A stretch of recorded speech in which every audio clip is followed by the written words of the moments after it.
আজকের হরর ডোজের জন্য আপনারা তৈরি তো? কিউরিও ফাইটার ঘোষলি কল রেকর্ডিং সিরিজের মারাত্মক একটি হরর পডকাস্টে আপনাদের সকলকে স্বাগতম জানাই। আমি কৌস্তভ। কিউরিও ফাইটার আজকে যে ঘটনাটা আপনারা শুনতে চলেছেন, সেই ঘটনাটা বেশ বিরল একটা ঘটনা। কৃষ্ণনগরের কাছের একটি গ্রামে এই ঘটনাটি ঘটে এবং যে মেয়েটার সাথে ঘটনাটা ঘটে তার জীবনে এমন এমন জিনিসপত্র হয়েছে যেগুলো আপনারা শুনলেই বুঝতে পারবেন। এরকম মারাত্মক জিনিস কিন্তু আমি কখনো শুনিনি এর আগে, বা এই টাইপের জিনিস। আশা করছি কিউরিও ফাইটার আজকের এই ঘোষলি কল রেকর্ডিংটা আপনাদের খুবই ভালো লাগবে এবং আপনারা আজকের এই এপিসোডটা কোথা থেকে শুনছেন সেটা কিন্তু কমেন্ট করে জানান। আপনিও যদি আপনার সাথে ঘটে যাওয়া এরকম প্যারানর্মাল অ্যাক্টিভিটি বা সত্যিভৌতিক ঘটনা আমার সাথে শেয়ার করতে চান, তাহলে অবশ্যই যোগাযোগ করুন curiofight@gmail.com এই ইমেল আইডিতে, অথবা আমার সাথে ইনস্টাগ্রামেও যোগাযোগ করতে পারেন। ইনস্টাগ্রামে আমরা বিভিন্ন ধরনের নতুন হরর রিলেটেড রিলস আপলোড করছি, সেটা দেখার জন্য অবশ্যই ফলো করে নেবেন। এবং আপনার যদি কোনো স্পিরিচুয়াল হেল্প লাগে সেটাও আমাকে জানাতে পারেন ইনস্টাগ্রামে। তাহলে চলুন শুরু করছি কিউরিও ফাইটার ঘোষলি কল রেকর্ডিং সিরিজের মারাত্মক একটি হরর পডকাস্ট। ঘড়িতে বেলা 3টে, বৃহস্পতিবার। আপনারা শুনছেন কিউরিও ফাইটের ঘোষলি কল রেকর্ডিং সিরিজের মারাত্মক একটি হরর পডকাস্ট। সাথে রয়েছে আমি কৌস্তভ, আপনাদের আজকের হরর ডোজ নিয়ে। হ্যালো পূর্বাশা, কেমন আছো? হ্যাঁ দাদা, ভালো আছি। তুমি ভালো আছো? ভালো আছি আমি।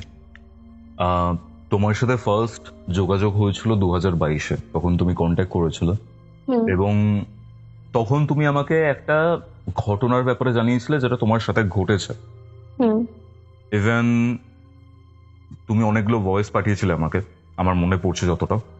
বাট তারপরে প্রায় 1.5 বছর তুমি পুরো মানে কি বলবো, উধাও টাইপের হয়ে যাও, কোনো কথাবার্তা বা কিছু হয়নি।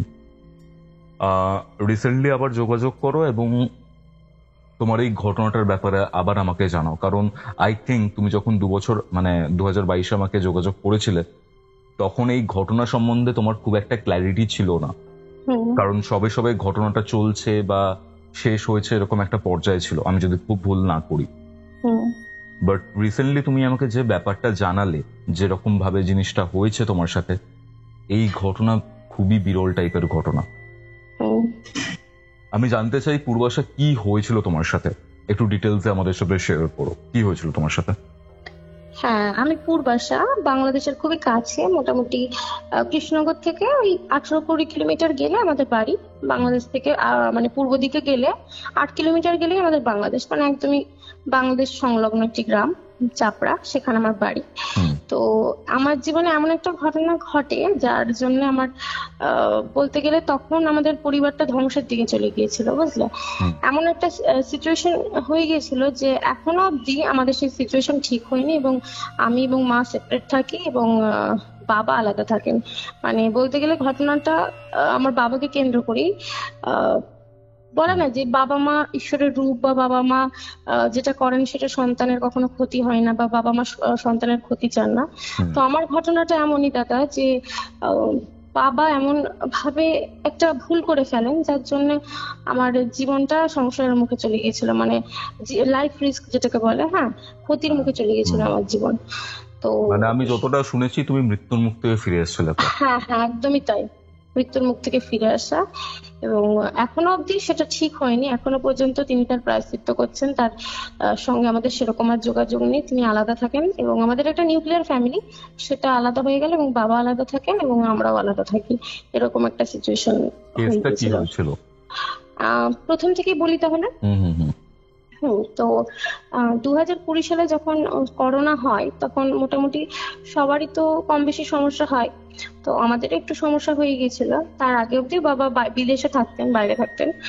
তো তখন বাবার কোম্পানি বন্ধ হয়েছে এবং বাবা 2020 সালের এই মার্চ মাসে চলে আসেন চাপাতারা। এবং ওই রকম সময় থেকে এবার মাও ওয়ার্কিং ছিলেন, মা ফাইন্যান্সে ছিলেন বরাবরই, এবং বাবা মোটামুটি তখন এসে বাড়িতেই পুরোপুরি বর্ষা যেরকম থাকে। মানে আমি যতদূর শুনলাম তোমার থেকে, তোমাদের ক্রিশ্চিয়ান ফ্যামিলি, তাই তো? হ্যাঁ হ্যাঁ, আমরা ক্রিশ্চিয়ান। আর তোমাদের জায়গাটারও একটা বিশেষত্ব রয়েছে। হ্যাঁ, চাপড়া। আমাদের এই চাপড়া গ্রামের একটা বিশেষত্ব আছে, একটা ঐতিহাসিক মানে জায়গা বলতে পারো। মানে খ্রিস্টানিটি এখানে প্রচুর বেশি, মানে প্রায় 2000-2500 ফ্যামিলি আছে আমাদের এখানে খ্রিস্টান, আচ্ছা। আর একসঙ্গে আছে। যেটা মানে খুবই বিরল, বললাম না যে পশ্চিমবঙ্গে মনে হয় এরকম কোনো গ্রাম নেই, ভারতেও খুব কম এরকম আছে। হয়তো দক্ষিণের দিকে আছে কয়েকটা জায়গা, কেরালা বা গোয়ার ওইসব জায়গায়, কিন্তু প্রপারলি মানে সবাই বাঙালি এবং তারা কনভার্টেড, এরকম গ্রাম খুব কমই দেখা যায়। আর আমাদের এখানে প্রায় 170-75 বছর আগেকার সে যে ইটের, লাল ইটের তৈরি যে দোতলা স্কুল বা ওই ধরনের যে মিনার গুলো, সেগুলো সব দেখা যায়। তোমাকে তো বললাম যে তুমি অবশ্যই ইনভাইটেড, তুমি আসবে। Definitely definitely. হ্যাঁ, তুমি আসবে, দেখবে। আমি তোমাকে ছবিগুলোও পাঠাবো দাদা, যে এখানকার স্কুলটা বা এখানকার যে ইংরেজদের যে কুঠিটা, সেই কুঠিটার ছবি। আর এখানে না কিছু কবর আছে, ইংরেজদের কবর, যেগুলো ট্রাঙ্ক সিস্টেমের, মানে একটা কবর যেরকম হয় লিটারের যে কবরগুলো হয় না, যে 6 ফুট বাই 4 ফুটের যে কবরগুলো দেখেছেন এসে, তো ওই রকম কবরগুলোর তলায় প্রায় 5 জন বা 7 জন ইংরেজের একসঙ্গে কবর দেওয়া, এরকম ধরনের। হয়তো তারা যুদ্ধেতে মারা গিয়েছিলেন বা একবারে ওই তখন কলেরা রোগটা খুব বেশি হয়, তো ওরকম সময় ইংরেজরাও কিছু মানুষ মারা গিয়েছিলেন, কিছু ইংরেজরা বা ডাচরা, তাদেরও কবর ওইরকম আছে, যে ট্রাঙ্ক সিস্টেমের কবর, একটা কবরের তলায় 5 জন বা 7 জনকে একসাথে দেওয়া আছে। তো ওইরকম আচ্ছা। কবর। হুম হুম। মানে গণকবর বেসিক্যালি। হ্যাঁ, গণকবর, এরকম কবর ইংরেজদের আছে। বাংকার আছে এখানে, কিছু দু একটা বাংকার আছে, সুড়ঙ্গ আছে, পুকুর আছে, যে পুকুরটার পাশ থেকে সুড়ঙ্গটা উঠে যাচ্ছে। মানে তুমি আসলে দেখতে পাবে, এবং আমি ছবিগুলো পাঠাবো তোমার মাধ্যমে আমাদের কিউরিওফ্যাক্ট চ্যানেলে, সবাই দেখবে যে আসলে কতটা পুরনো বা ঐতিহাসিক একটা নিদর্শন। কিন্তু সেটা কালের নিয়মে কি বলতো চাপা পড়ে গিয়েছে, এখন আর সেভাবে হয়তো মানুষ জানে না বা খোঁজ পান না, নাহলে হয়তো একটা জিনিস হয়তো দেখা যেত। তো মানে ওইরকম একটি গ্রাম। মিশনারিরা ফার্স্ট টাইম তোমাদের এই জায়গাটাতেই এসেছিলেন? হ্যাঁ হ্যাঁ, মিশনারিরা ফার্স্ট টাইম এসেছিলেন। আর নীলকর সাহেব বা তারা 1757 পর থেকে, ওগুলো তো আলাদা, বা তার আগে থেকেও চন্দননগর বা ব্যান্ডেলের ওইসব এরিয়াগুলোতে এসেছিলেন, কিন্তু আমাদের এদিকে মিশনারিরা যারা ধর্ম প্রচারের জন্য, তারা এসেছিলেন প্রথম। আর এই যে ব্যাপারটা মানে তুলে ধরলে তুমি, এটা তোমার ঘটনার সাথে কানেক্টেড, মানে তোমাদের এই জায়গার হিস্ট্রিটা? হ্যাঁ হ্যাঁ হ্যাঁ, Okay. কানেক্টেড। কি হয়েছিল বলো। হ্যাঁ। হ্যাঁ, তো বাবাকে নিয়ে যেটা বলছিলাম, তো আমার বাবা ওই তখন ফিরে এসে, আমার একটি আঙ্কেল ছিলেন বাবার বন্ধু, তো উনি আমাদের বাড়িতে আসতেন, এবং মা যেহেতু বেসিক্যালি ওয়ার্কিং ছিলেন, মা থাকতেন না, এবার বাবা আমাকে ডাকতেন যে কথা বলার জন্য বা কিছু, আমিও শুনতাম। এরকম কিছু অলৌকিক জিনিস থাকে পৃথিবীতে, যেগুলো একটু বিরল এবং মানে অ্যান্টিক টাইপের জিনিস, এবং সেগুলো খুব কম পাওয়া যায় বা কম দেখা যায়। এরকম কিছু জিনিস ছিল যেগুলো বাবা সেগুলো নিয়ে চর্চা করতেন, বা সেগুলো পাওয়ার জন্য মরিয়া হয়ে উঠেছিলেন। তো ওই আঙ্কেল ওগুলো নিয়ে আসতেন এবং বিভিন্ন বিষয় নিয়ে চর্চা করতেন ওনারা, বা এদিক ওদিক যেতেন। তো এইরকমই একটা কিছু জিনিস তখন চলছিল, তো আমি ঠিক ভালো মতো জানি না, মানে আমাকে বাবা ওই অলৌকিক জিনিসটা, জিনিস বলতে পূর্বাশা? কিছু জিনিস থাকে দাদা যেগুলোকে মানে তুমি সহজে পাবে না, কিন্তু সেগুলো কি বলতো আছে, বা এরকম কিছু ম্যাজিক্যাল জিনিস বা অলৌকিক জিনিস, যেগুলো মানে অনেক ব্যাপকতা আছে, বা সেগুলোর চাহিদা প্রচুর, কিন্তু হয়তো আমাদের সরকার বা সেগুলো অ্যাফোর্ড করে না, বা বিদেশে সেগুলো চলে যায়, এরকম কিছু জিনিস থাকে। বা হয়তো সেগুলো ইললিগাল, কিন্তু এরকম কিছু জিনিসের পিছনেই বাবা সচরাচর ওগুলো নিয়ে ঘাটতেন, Interest বা ছিল। ওগুলো নিয়ে হ্যাঁ ইন্টারেস্ট ছিল না। তো সেরকম কিছু পাননি যদিও, কিন্তু তখন খুবই বেশি, মানে যেহেতু একটা বসে আছেন, এবার একটা জিনিস ছিল যে দেখি এগুলো সত্যি হয় কিনা, বা এগুলো দেখি, এরকম কিছু জিনিসের পিছনে বাবা খুঁজেছেন, বা তখন এদিক ওদিক গিয়েছেন ওই আঙ্কেলের সঙ্গে, ওনারা দুজনে যেতেন। তো খোঁজার জন্য। হ্যাঁ, খোঁজার জন্য, দেখার জন্য, এরকম কিছু অলৌকিক জিনিসপত্র ছিল তখন। তো সেরকমই, ওটা ঠিক পেশা বলা যাবে না, তবে পেশা তো না, কিন্তু ওটার প্রতি ওনার খুব নেশা ছিল, বুঝলে, প্রচুর নেশা ছিল, যে এই জিনিসটা কি হয় দেখবো, এরকম একটা ব্যাপার ছিল তখন।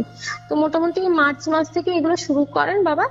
তো 21-এর সরি 20-র শেষে, 20-র অক্টোবরের দিকে আসলে বেসিক্যালি ঘটনাটা ঘটে, যে আমি মোটামুটি জানতাম। তো বাবা যেহেতু এইসব ধরনের কাজগুলো করতেন, বাড়িতে মানে অনেক মানে লোকজন আসতো, বা বাবার পরিচিত মানুষজন আসতেন। মানে এবার এসব যেহেতু খোঁজার জন্য।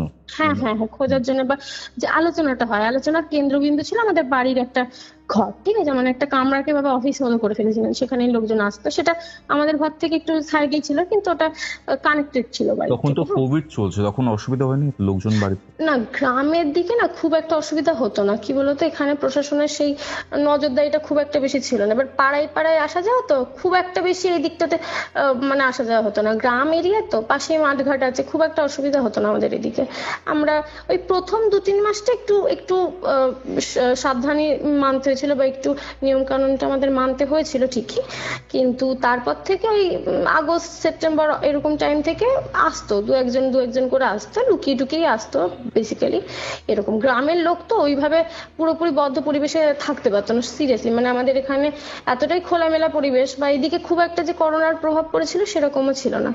তো এরকম অক্টোবরের দিকে ঠিক বাবা মাকে অক্টোবরের প্রথমের দিকে একদিন বলে যে মা এখন তো ছুটি, তুই তো তখন স্কুলে পড়ি না, স্কুল শেষ হচ্ছে।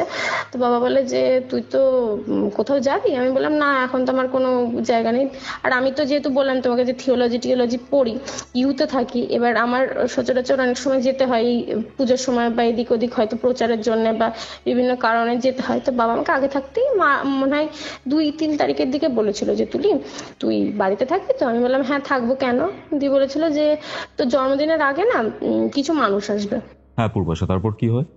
এবার ওই জন্মদিনে মোটামুটি, আমার জন্মদিন 9 তারিখে অক্টোবর মাসে, আমি ভালো মতো তো জানতাম না তো, যতদূর শোনা যায় যে ওই রকম সময় আমার তিথি নক্ষত্র দেখে আমার রাশি তুলা।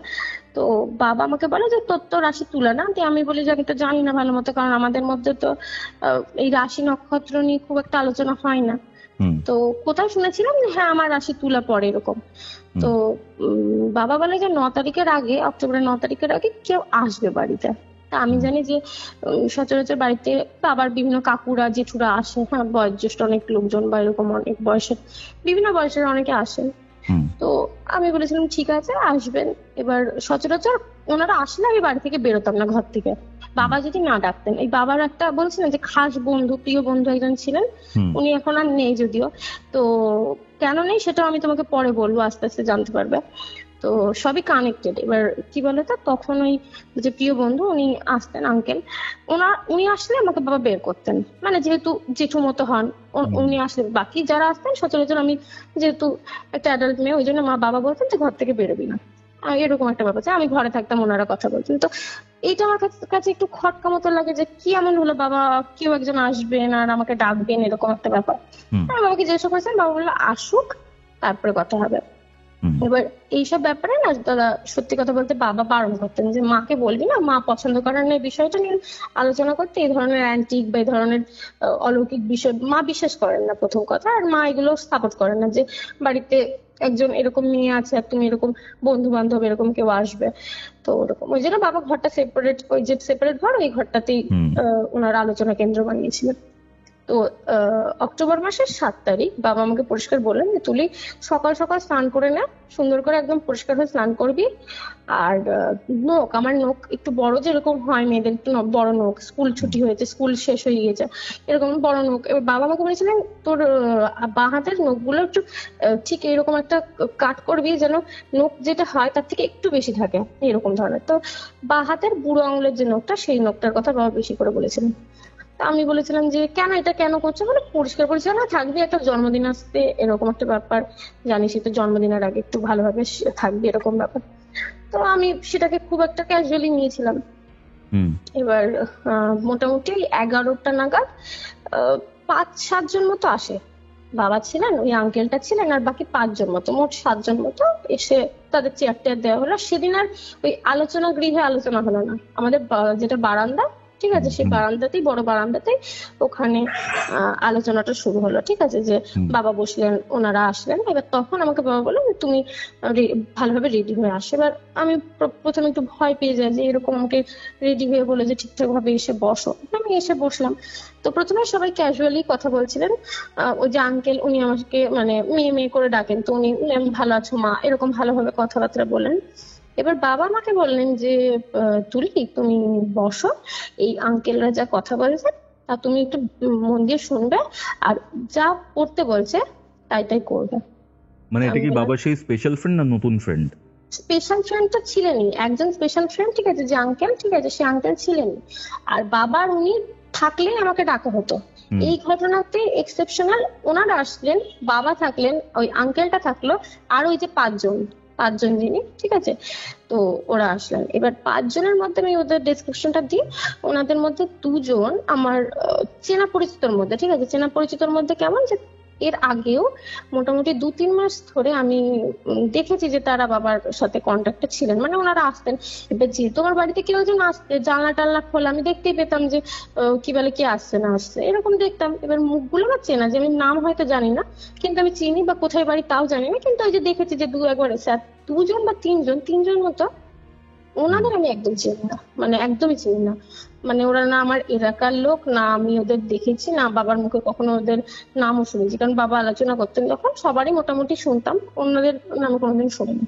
তো এরকম বাবা আমাকে বলে, তুই বসো, মা বসো, আমি এবং আঙ্কেল বাইরে যাব, ওনারা যা যা বলছে তাই করো। আমি খুবই, মানে কি বলবো, অসহায় বোধ করলাম। আমি, কেমন হলো, বাবা এরকম বলে আমাকে এরকম রেখে দিয়ে গেল। তো ওইরকম যখন আমি নার্ভাস হয়ে গেছি, বাবার হাত ধরে বলছি, তুমি চলে যাবে, এরকম করছো, আমি একা কি বসবো, আমি দেখছি জানি না কি কথা বলছো। মানে তাদের সামনে বসিয়ে রেখে তোমার বাবা বেরিয়ে যেতে চাইছেন? হ্যাঁ, বেরিয়ে যেতে চাইছেন।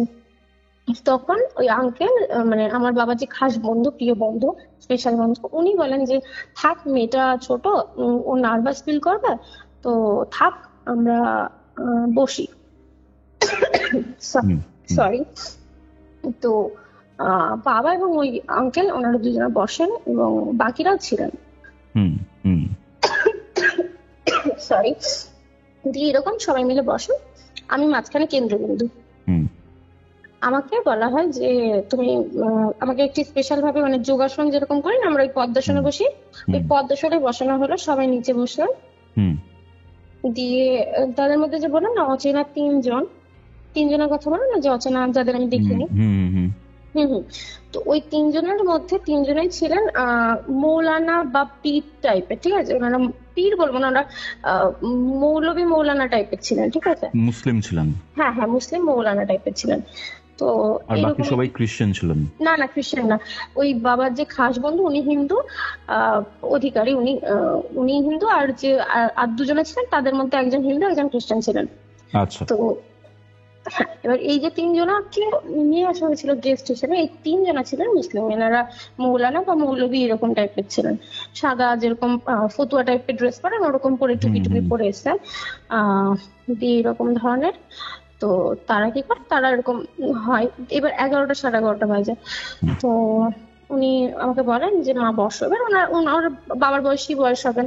আর বাকি যে 2 জনা ছিলেন, তারা ওই বলেন ডান হাত বাম হাতের মতো, ওরকম মানে চালা টাইপের, তারা হয়তো 30-32 এরকম বয়স হবে। আর বাবার বয়সে উনি ছিলেন প্রধান। আচ্ছা। এবার বাবা আর আঙ্কেল কিন্তু বেরিয়ে যেতে চাইছিলেন।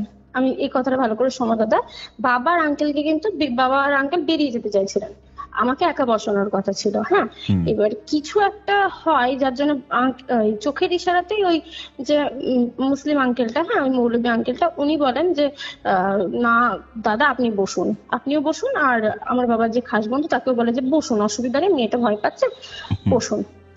তো এবার বাবা বললো ঠিক আছে, তাহলে ভালোই হয় যে বসলে, কারণ মেয়ে তো একা, কোন ব্যাপার। তো বললো ঠিক আছে, কোনো ব্যাপার না। তো বা হাতের আঙুলটা নিয়ে, মানে বা হাতের হাতটা নিয়ে উনি ভালো করে দেখলেন।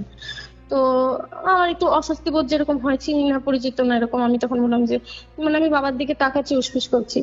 বাবা আমাকে বলে যে একটুখানি বসো মা, এক্ষুনি হয়ে যাবে এরকম একটা ব্যাপার। মানে তোমার বা হাতটা নিয়ে করছেন? হ্যাঁ, বা হাতটা নিয়ে। তো ওই লোকদের মধ্যে, ওই যে 3 জন এসেছিলেন, ওদের মধ্যে একজনকে ওই যিনি হেড, মানে যিনি যে মেন মানুষটা ছিলেন, মেন আঙ্কেলটা, উনি ইশারা করলেন, এবং সেই ব্যাগ থেকে একটা বড় ঝোলা টাইপের ব্যাগ আনা হয়েছিল। ওই রকম ব্যাগ থেকে একটা প্রায় 1 লিটারের মতো সর্ষের তেলের একটা, পুরো নতুন একদম, ওই 1 লিটারের একটা তেলের বোতল বের করা হয়, ঠিক আছে। ওই তেল থেকে একটা ছোট কৌটো মতো একটা আছে, সেটার মধ্যে কিছুটা তেল ছিল। ওই তেলের মধ্যে ওইখান থেকে ছিপি করে, মানে ছোট একটা কৌটো বের করলো, আর একটা বড় যে তেলের 1 লিটারের যে বোতলগুলো হয়, হ্যাঁ সেইটা থেকে বের করলো। এবার ওই সিল প্যাক ওইটা খুলে, ওই ছোট যে ইয়েটা থাকে, ছোট যে বোতলটা, ছোট বোতলের মধ্যে কিছু নিয়ম করে ঠিক মুখে একটা দোয়া পড়তে পড়তে ওগুলো ঢাললো। এবার ঢেলে ওই ভদ্রলোক যে মেন মানে ওই ইয়েটা আছে মৌলানা, ওনার হাতে দিল। দিয়ে উনি কি করলেন, ওর উপর অনেকক্ষণ ধরে দোয়া পড়লেন এবং অনেকক্ষণ ধরে দোয়া পড়ছিলেন। তো আমি বারবার বাবার দিকে আর আঙ্কেলের দিকে তাকাচ্ছি, কারণ ওখানে তো ভরসার হাত আমার বাবা এবং ওই আঙ্কেল, আমি দুজনকে চিনি। আমার ভয় লাগছিল যে কি করছে এরকম ধরনের, আমাকে নিয়ে কি করছে এরকম একটা ব্যাপার ছিল, আমার ভয় লাগছিল। তো জানি আমি সবকিছু যে হয়তো এরকম কিছু করবে বা হয়তো কিছু জিজ্ঞাসা করবে বা কিছু হয়তো বলবে, কিন্তু আমাকে নিয়ে কেন, এটা আমার প্রশ্ন। আমি বাবার দিকে বারবার তাকাচ্ছি, বাবা আমাকে বারবার চোখের ইশারায় একটু চুপ করে বস, একটু চুপ করে বস, মানে এরকম। মানে আমি যদি ওখান থেকে উঠে যাই তাহলে কি হবে, বাবার অপমান হবে বা আমি বাবা ছোট হয়ে যাবে ওনাদের সামনে, এই ভেবে আমি বসে আছি। আর আমার সত্যি কথা বলতে তারপরে যখন উনি ওরকম করছিলেন রিচুয়ালস গুলো, তখন আমার একটু ইন্টারেস্ট উড়ো করছিল, কারণ মানে অ্যাজ এ থিওলজিক্যাল স্টুডেন্ট এইগুলো তো দোয়া পড়া বা আমাদের যে চ্যান্টস গুলো থাকে এগুলো নিয়ে আমি একটু আধটু যে জানি। আমি ওনাকে জিজ্ঞাসা করছিলাম যে কি পড়ছেন, তো উনি কিছু বলছিলেন না। এবং আমি কথা বলছি বলে আমাকে ওই যে ডান দিকের আর বাঁ দিকে দুজনে বসেছিলেন, ওরা বারবার ইশারা করে চুপ করে থাকতে বলছিলেন। তো আমি এরকম যখন বসি তখন উনি কি করেন, ওই আমার বাঁ হাতটা নেন এবং তিনজনাই, মানে যে তিনজন গেস্ট, যে তিনজনা নতুন এসেছিল, ওই তিনজনাই হাত আমার বাঁ হাতটাকে মাঝখানে রাখে এবং নিচে তিনজনের হাত দেয়, আবার উপরে তিনজনের হাত দেয়, মানে বাঁ হাত ডান হাত উপরে নিচে করে চেপে ধরে একদম হাতটা, ঠিক আছে, আমার হাতটা মাঝখানে রেখে, এবং শুধু ওই হাতের যে তালুটুকু ওইটুকু। এবার বিভিন্ন আর খুবই মানে কি বলবো, একসঙ্গে খুবই ধ্যানের সঙ্গে তিনজনে একটা দোয়া টাইপের কিছু পড়ছিলেন, হ্যাঁ দোয়া পড়ছিলেন, যাই হোক মন্ত্রগুলো পড়ছিলেন ওদের আরবিতে। তো ওইরকম যখন পড়ছিলেন বেশ কিছুক্ষণ, মানে 2-3 মিনিট মতো এরকম একদম চারদিক শান্ত এবং ওইরকম একটা ঘটনা ঘটে যে পড়ছিলেন।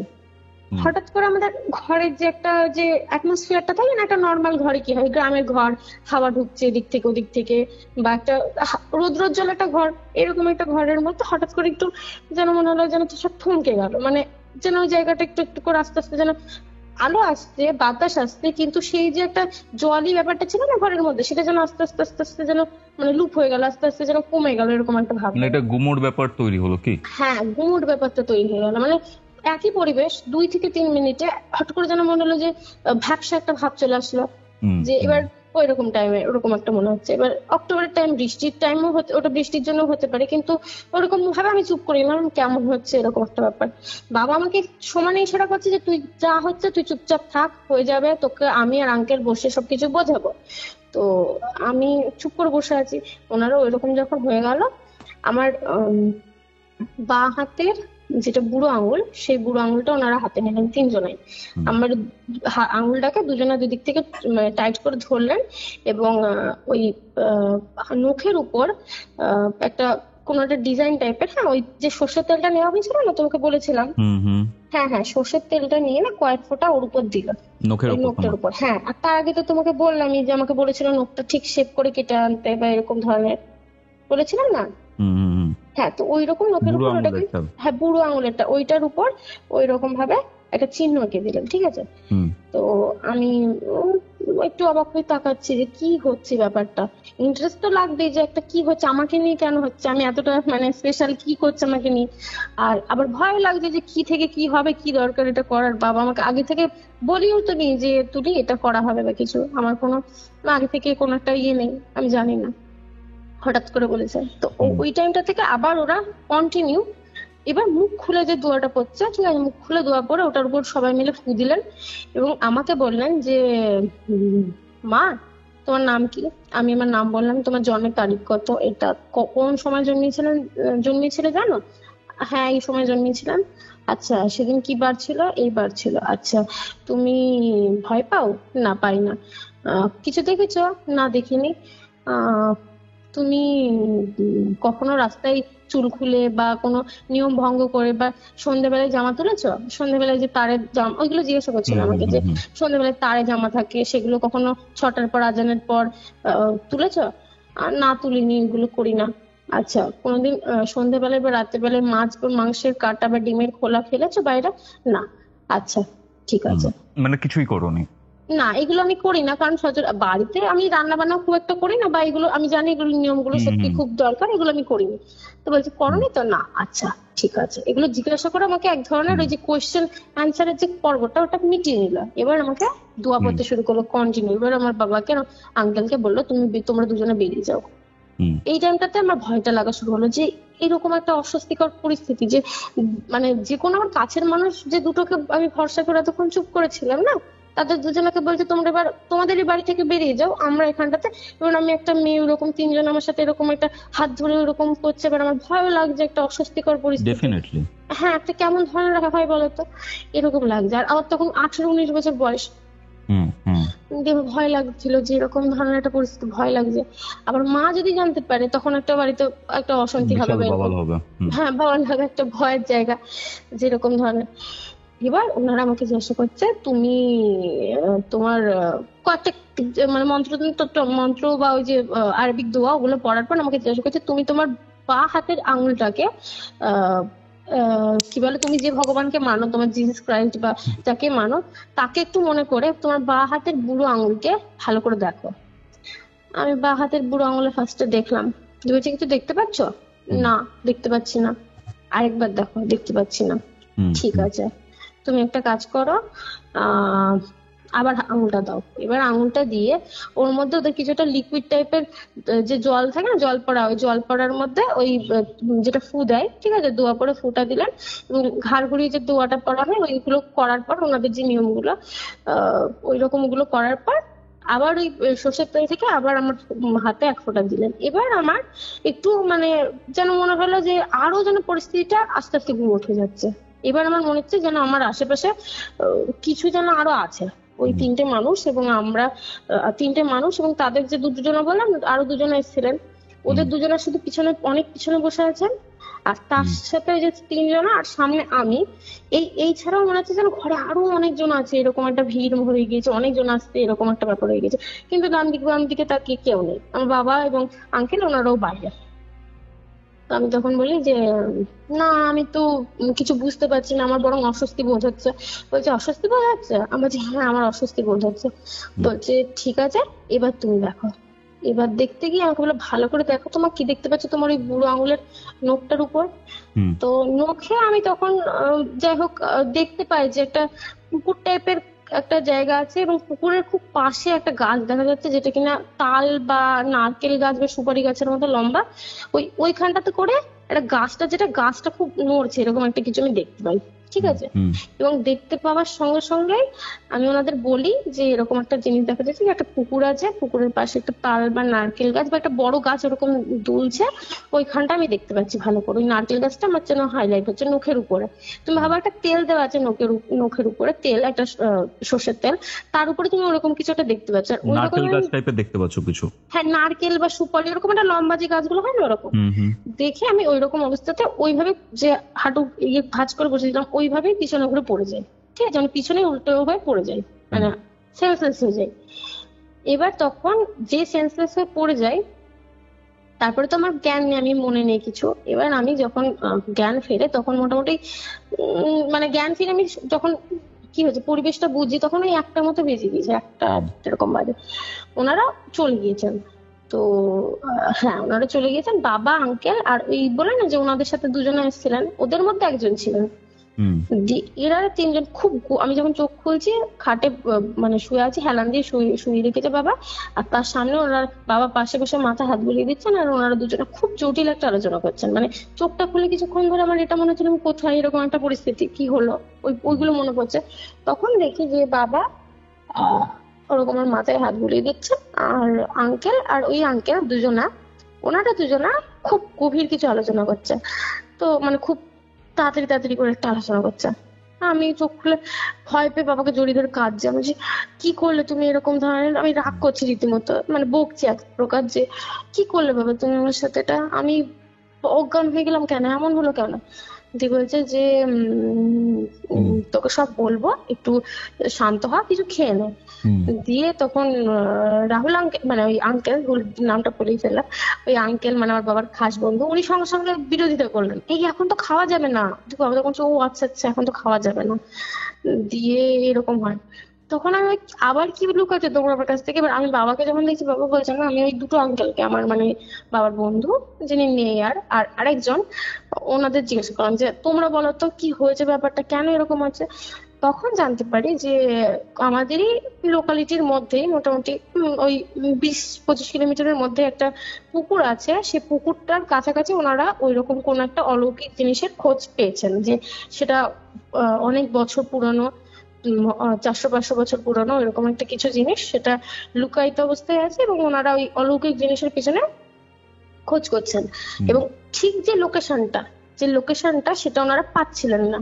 ঠিক আছে, মানে বুঝতে পারছো তো আমি কি বলছি, লোকেশন পাচ্ছিলেন না ওনারা ওই পুকুরের আশেপাশে, মানে সেই ইয়ের মধ্যে ছুঁচ খোঁজা বলে না, ওই রকম হয়ে গিয়েছিল, যে ব্যাপারটা বুঝতে পারছিলেন না যে মাটির ঠিক কোন এরিয়া কত নিচে আছে বা কোন জায়গাটা করে খুঁজলে ওনারা পাবেন। আমাকে একটা মিডিয়া হিসেবে ব্যবহার করা হয়, যে আমার যেহেতু তুলার আসে, আমার কিছু ওইরকম ভুল নেই জীবনে, যেখান থেকে আমাকে ইউজ করা হলো যে আমি যাতে একটা মানে মিডিয়া হিসেবে বলতে পারি যে আসলে ওই জিনিসটা কোথায় আছে, মানে গাছের তলাটা যেটা, ওই যে লোকেশনটা, ওটা আমার মাধ্যমে বলানো হলো। এবার ওনাদের খুঁজতে সুবিধা হবে, বুঝতে পারছো, এরকম একটা ব্যাপার হয়। তো এবার আমি শুনে আমার প্রথমে খুব খারাপ লাগলো যে আমাকে ব্যবহার করা হলো। তারপরে যেহেতু নর্মাল হয়ে গেছিল জিনিসটা, আমারও সেরকম তো বিচার বুদ্ধি নেই, যেহেতু একটা ছেলে মানুষের বয়স, এবার এখনো ছেলে মানুষের বয়স, কিন্তু তখন আরো বেশি ছিল। এবার বাবাকে আমি কিছু কোয়েশ্চেনও সেরকম করলাম না, বললাম ঠিক আছে। এবার বাবা আমাকে স্ট্রিক্টলি বলে দিলেন যে মাকে যেন এই কথাটা না জানানো হয়, মাকে এই কথাটা যেন জানানো না হয়। আর এর ফলে আমাকে তারপর থেকে পেতে আরম্ভ করতে হলো যে এই যে মাকে যেন না জানানো হয়। তো বাবা তারপরে চলে গেলেন। ওনাদের তো এবার বুঝতেই পারছো যে একটা তাড়াহুড়োর সময়, যে এবার তুলি সুস্থ হয়ে গেছে, ঠিক আছে, এবার মেয়ে সুস্থ হয়ে গেছে, এবার কি বলে আমাদের ওই যে ওই তদন্তটা করতে হবে, মানে বুঝতে পারছো তো, যে ওই গাছের তলায় যে জিনিসটা, ওটা এখন আমাদের খুলতে হবে, এরকম একটা ব্যাপার। মানে তখনই সেই লেগে পড়তে হবে। তখন সেটা 7 তারিখ। এরপরে আমি যেটা শুনি যে আমি আর ওই ব্যাপারে খোঁজ নিইনি, মাথা ঘামাইনি, ঠিক আছে। কিন্তু তারপরে আমি শুনতে পাই যে কিছুদিন পর বাবাই দেখছি যে চুপচাপ হয়ে বসে আছে, মানে মন ঘুমিয়ে। এবার আমি জিজ্ঞাসা করলাম কি হয়েছে, তোমাদের তো এত বড় উপকার আমি করেই দিলাম, আবার কি হয়েছে, এরকম মুখ চুপ করে বসে আছো। তখন বলছি যে মা আমি কি যে ভুল করলাম। আমি বলছি কেন? বলছে আমার মনে হয় একটা ভুল হয়ে গেল, এরকম করে বলছে। আর ওই আঙ্কেল যিনি, উনিও খুব ইয়ে করছে, মানে দুঃখ করছে। কিন্তু আমি বলছি কি হয়েছে বলো তো, তোমাদের পেট থেকে এরকম কথা বেরোয় না, কি হয়েছে বলো তো, যে কি ঘটনা থেকে আবার এরকম হচ্ছে? তোমাদের তো জিনিস হাতের মুঠোয়, এইসব মতো তোমরা তখন বিক্রি করে কোটিপতি হয়ে যাওয়ার মতো কথা। তাহলে বলেই তো দিলাম তোমাদের কি কি দিয়েছিল, কোথায় খুঁজলে পাবে। তো বলছে না মা, যে মানুষগুলোকে আমি এনেছিলাম ওনারাই ওই জিনিসটাকে বের করে নিয়ে গিয়েছেন, এরকম একটা কথা ওনারা। তোমার বাবাকে শেয়ার দেয়নি কোনো? শেয়ার তো দেওয়া তো দূরের কথা, মানে তারপর আর তারা কন্ট্যাক্টিং আসেনি, বাট তোমাকে ইউজ করে নিল। হ্যাঁ ইউজ করে নিল। হ্যাঁ, কিন্তু ওই যে দুজনা বলছিলাম না, যে আরো দুজন আঙ্কেলের সাথে ছিলেন, এরা সবাই তো মিডিয়া। এবার কি বলতো, এই যে মানে মৌলানা বা মুফতি বা এই ধরনের মুমিনদের নিয়ে ওরা কাজগুলো করে, ওনারা যাতে বলে দেয় বা কিছু এরকম ধরনের। তো ওই যে প্রধান মৌলবী মৌলানা উনি এসেছিলেন, উনি ওই খবরটা অন্য কাউকে দিয়ে দেন, বা ওনারা নিজেরাই যে আরো দুজন এসেছিলেন ওদের সাথে কাজটা করে ওরা নাকি চলে গিয়েছে। মানে আমি তখন শুনছি তারা নাকি বাংলাদেশে ফারার হয়ে গিয়েছে বা এরকম, আমাদের পাশাপাশি তো বাংলাদেশ, শুনলাম যে গেদে বর্ডার বা কোনো বর্ডার দিয়ে ওরা ফারার হয়ে গিয়েছে, ঠিক আছে, এরকম একটা ব্যাপার। তো এদের মন খারাপ যে আমাদের তো কিছুই দিতে পারতো, কারণ কি বলতো দাদা, এই সময়ের পিছনে খরচ তোমার আসবে তো কিছু না, যদি তুমি কিছু না পাও তাহলে তোমার তো আসবে কিছু না, কিন্তু তোমার যাবে প্রচুর। কারণ ধরো তুমি এই যে বাইকের তেল খরচা করে বা স্কুটির তেল খরচা করে বা গাড়ির তেল খরচা করে মাইলের পর মাইল, কিলোমিটারের পর কিলোমিটার বারবার যাচ্ছ আসছো, এগুলো যে করছো, বা একটা বাড়িতে যখন মানুষ আসছে সেখানে তোমার খরচাপাতি হচ্ছে, বা তাদের নিয়ে এখানে ওখানে যাওয়া, সেগুলোর খরচা প্রচুর খরচা হয়ে গেছিল ওই আঙ্কেল আর আমার বাবার। মানে অনেক টাকা ওনারা ধূলিসাৎ করে ফেলে এই মাসে। আর আঙ্কেল তো আরো আগে থেকে কাজটা করছেন, ওনার অনেক টাকা, মানে বলতে গেলে একটা জমিও প্রায় বিক্রি হয়ে গেছিল ওইসব করতে গিয়ে। বাপরে বাপ। হ্যাঁ, উনি 7-8 লাখ টাকা দিয়ে ওনার একটা মাঠের জমিও বিক্রি করে ফেলেন। তো এরকম ধরনের। এবার এরকম করে বাবারা তখন একটু দেখলাম মানে এরকম হয়ে গিয়েছে, চুপচাপ মতো হয়ে গিয়েছেন।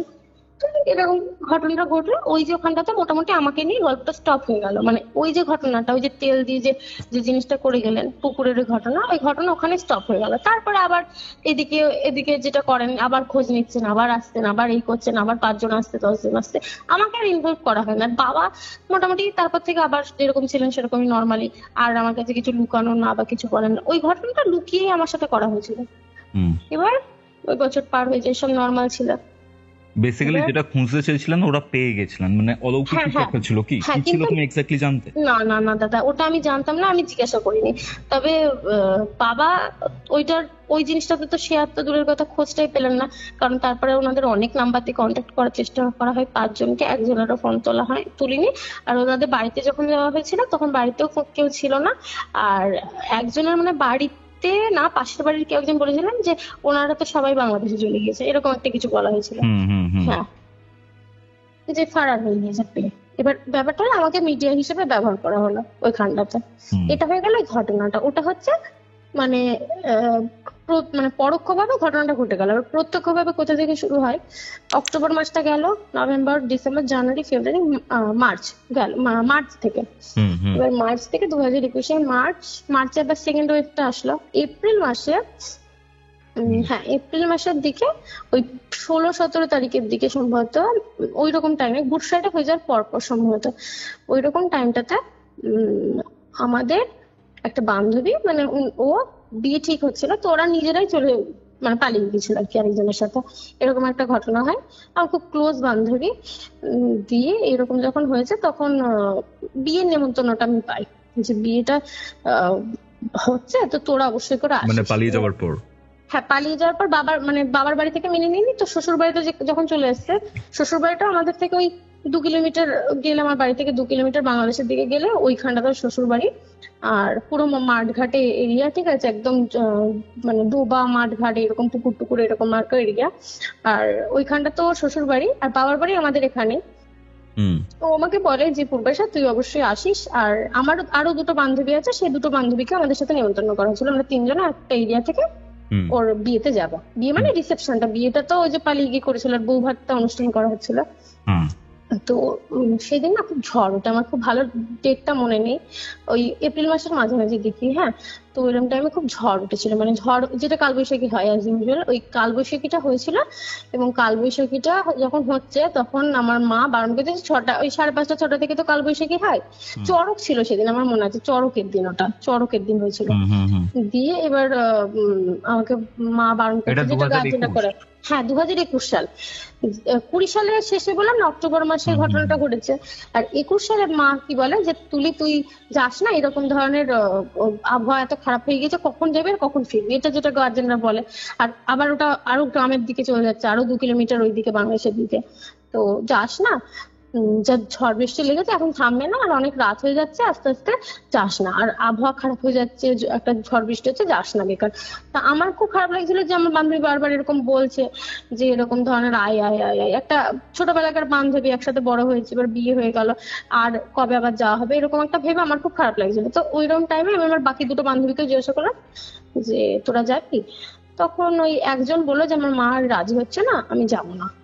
তেমন ঠিক আছে থাক। আর আরেকজন যে বান্ধবী, সে আমাকে বলে যে ঠিক আছে পূর্বাশা আমি যাব। এবার যখন ও বলে যে হ্যাঁ ঠিক আছে, ঝড়টা থামুক, বৃষ্টিটা থামুক, আবহাওয়া ঠিক হলে অবশ্যই যাব, তখন আমরা কি করি, যে প্ল্যান করি যে যাই হোক, যতটা একটা থাকে যে বান্ধবীর বিয়েতে সেজে গুজে এইভাবে যাবো, সেগুলো না করে নর্মালি অন্তত একটু গিয়ে দেখা করে আসি।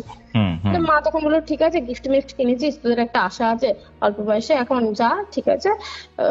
কিন্তু একটা কথা হচ্ছে, তুই 10টার আগে ফেরত আসবি। আর গাড়ি যেটা, মানে টোটো যেটা, টোটো আমাদের এখান থেকেই, আমার একটা পাশের বাড়ির একটা দাদু, ওনাকে একটু বয়স্ক মানুষ, ওনাকে ঠিক করা হয় যে উনি যাতে আমাদের নিয়ে ওয়েট করে ওখান থেকে আপনার নিয়ে আসেন, মানে ওনার দায়িত্বে দেওয়া হলো যে 2টো মেয়ে তোমার সাথে যাবে, ওদের দুজনকে নিয়ে আবার ফেরত আসবে।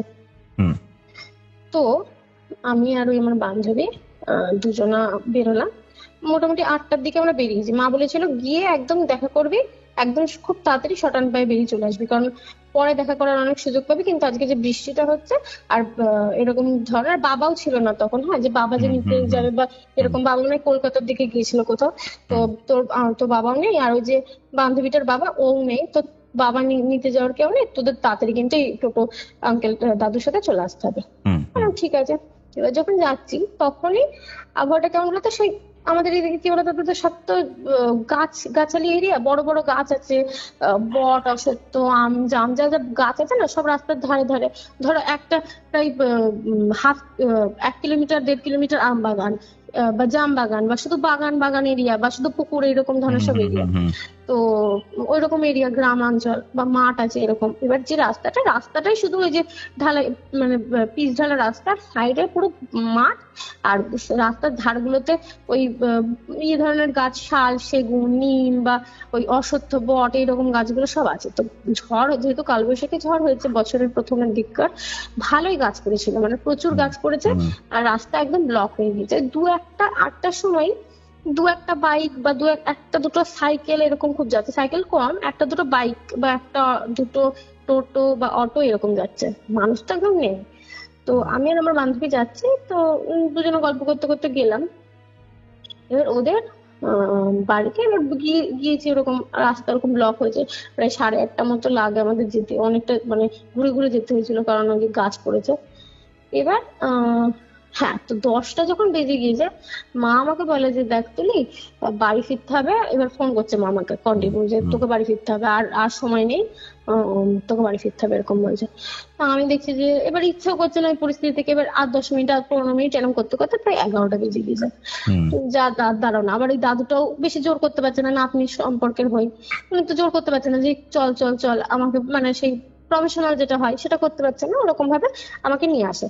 তো নিয়ে আসতে যাচ্ছে, তখন আমি আমার বান্ধবীকে বলি যে চল। ও তখন বলে যে আমার বাবা আসবে। আমি না, বাবা আমাকে বলেছে যে আজকে রাতে ওদের বাড়িতে থেকে যা, তো তুই চলে যা, তুইও থেকে যা। আমাকে বলে তুইও থেকে যা। আমি বললাম না, আমি থাকবো না, মা বকছে, মা একা থাকবে রাতে বেলায়, আমি চলে যাই। দিয়ে ওই যে ভুলটা করলাম যে হ্যাঁ চলে যাই। এবার চলে আসার সময় আমি, এবারে বয়স্ক মানুষটা যিনি, উনি সেই কোন রকমের মানে টোটোটা চালাচ্ছেন, ওনার সেই ঘুমের একটা ঘোর চলে এসছে, প্লাস হচ্ছে যে বয়সের একটা ইয়ে চলে এসছে। দিয়ে এসে উনি যাচ্ছেন, আর একটা ডিমডিমে যে আলো, একটা পুরোনো টোটো, সেই টোটোর যে ডিমডিমে আলো, ওটা আমার ইয়ের উপর চালানো, যে আমার যেখানে বসে আছে ওখানটাতে।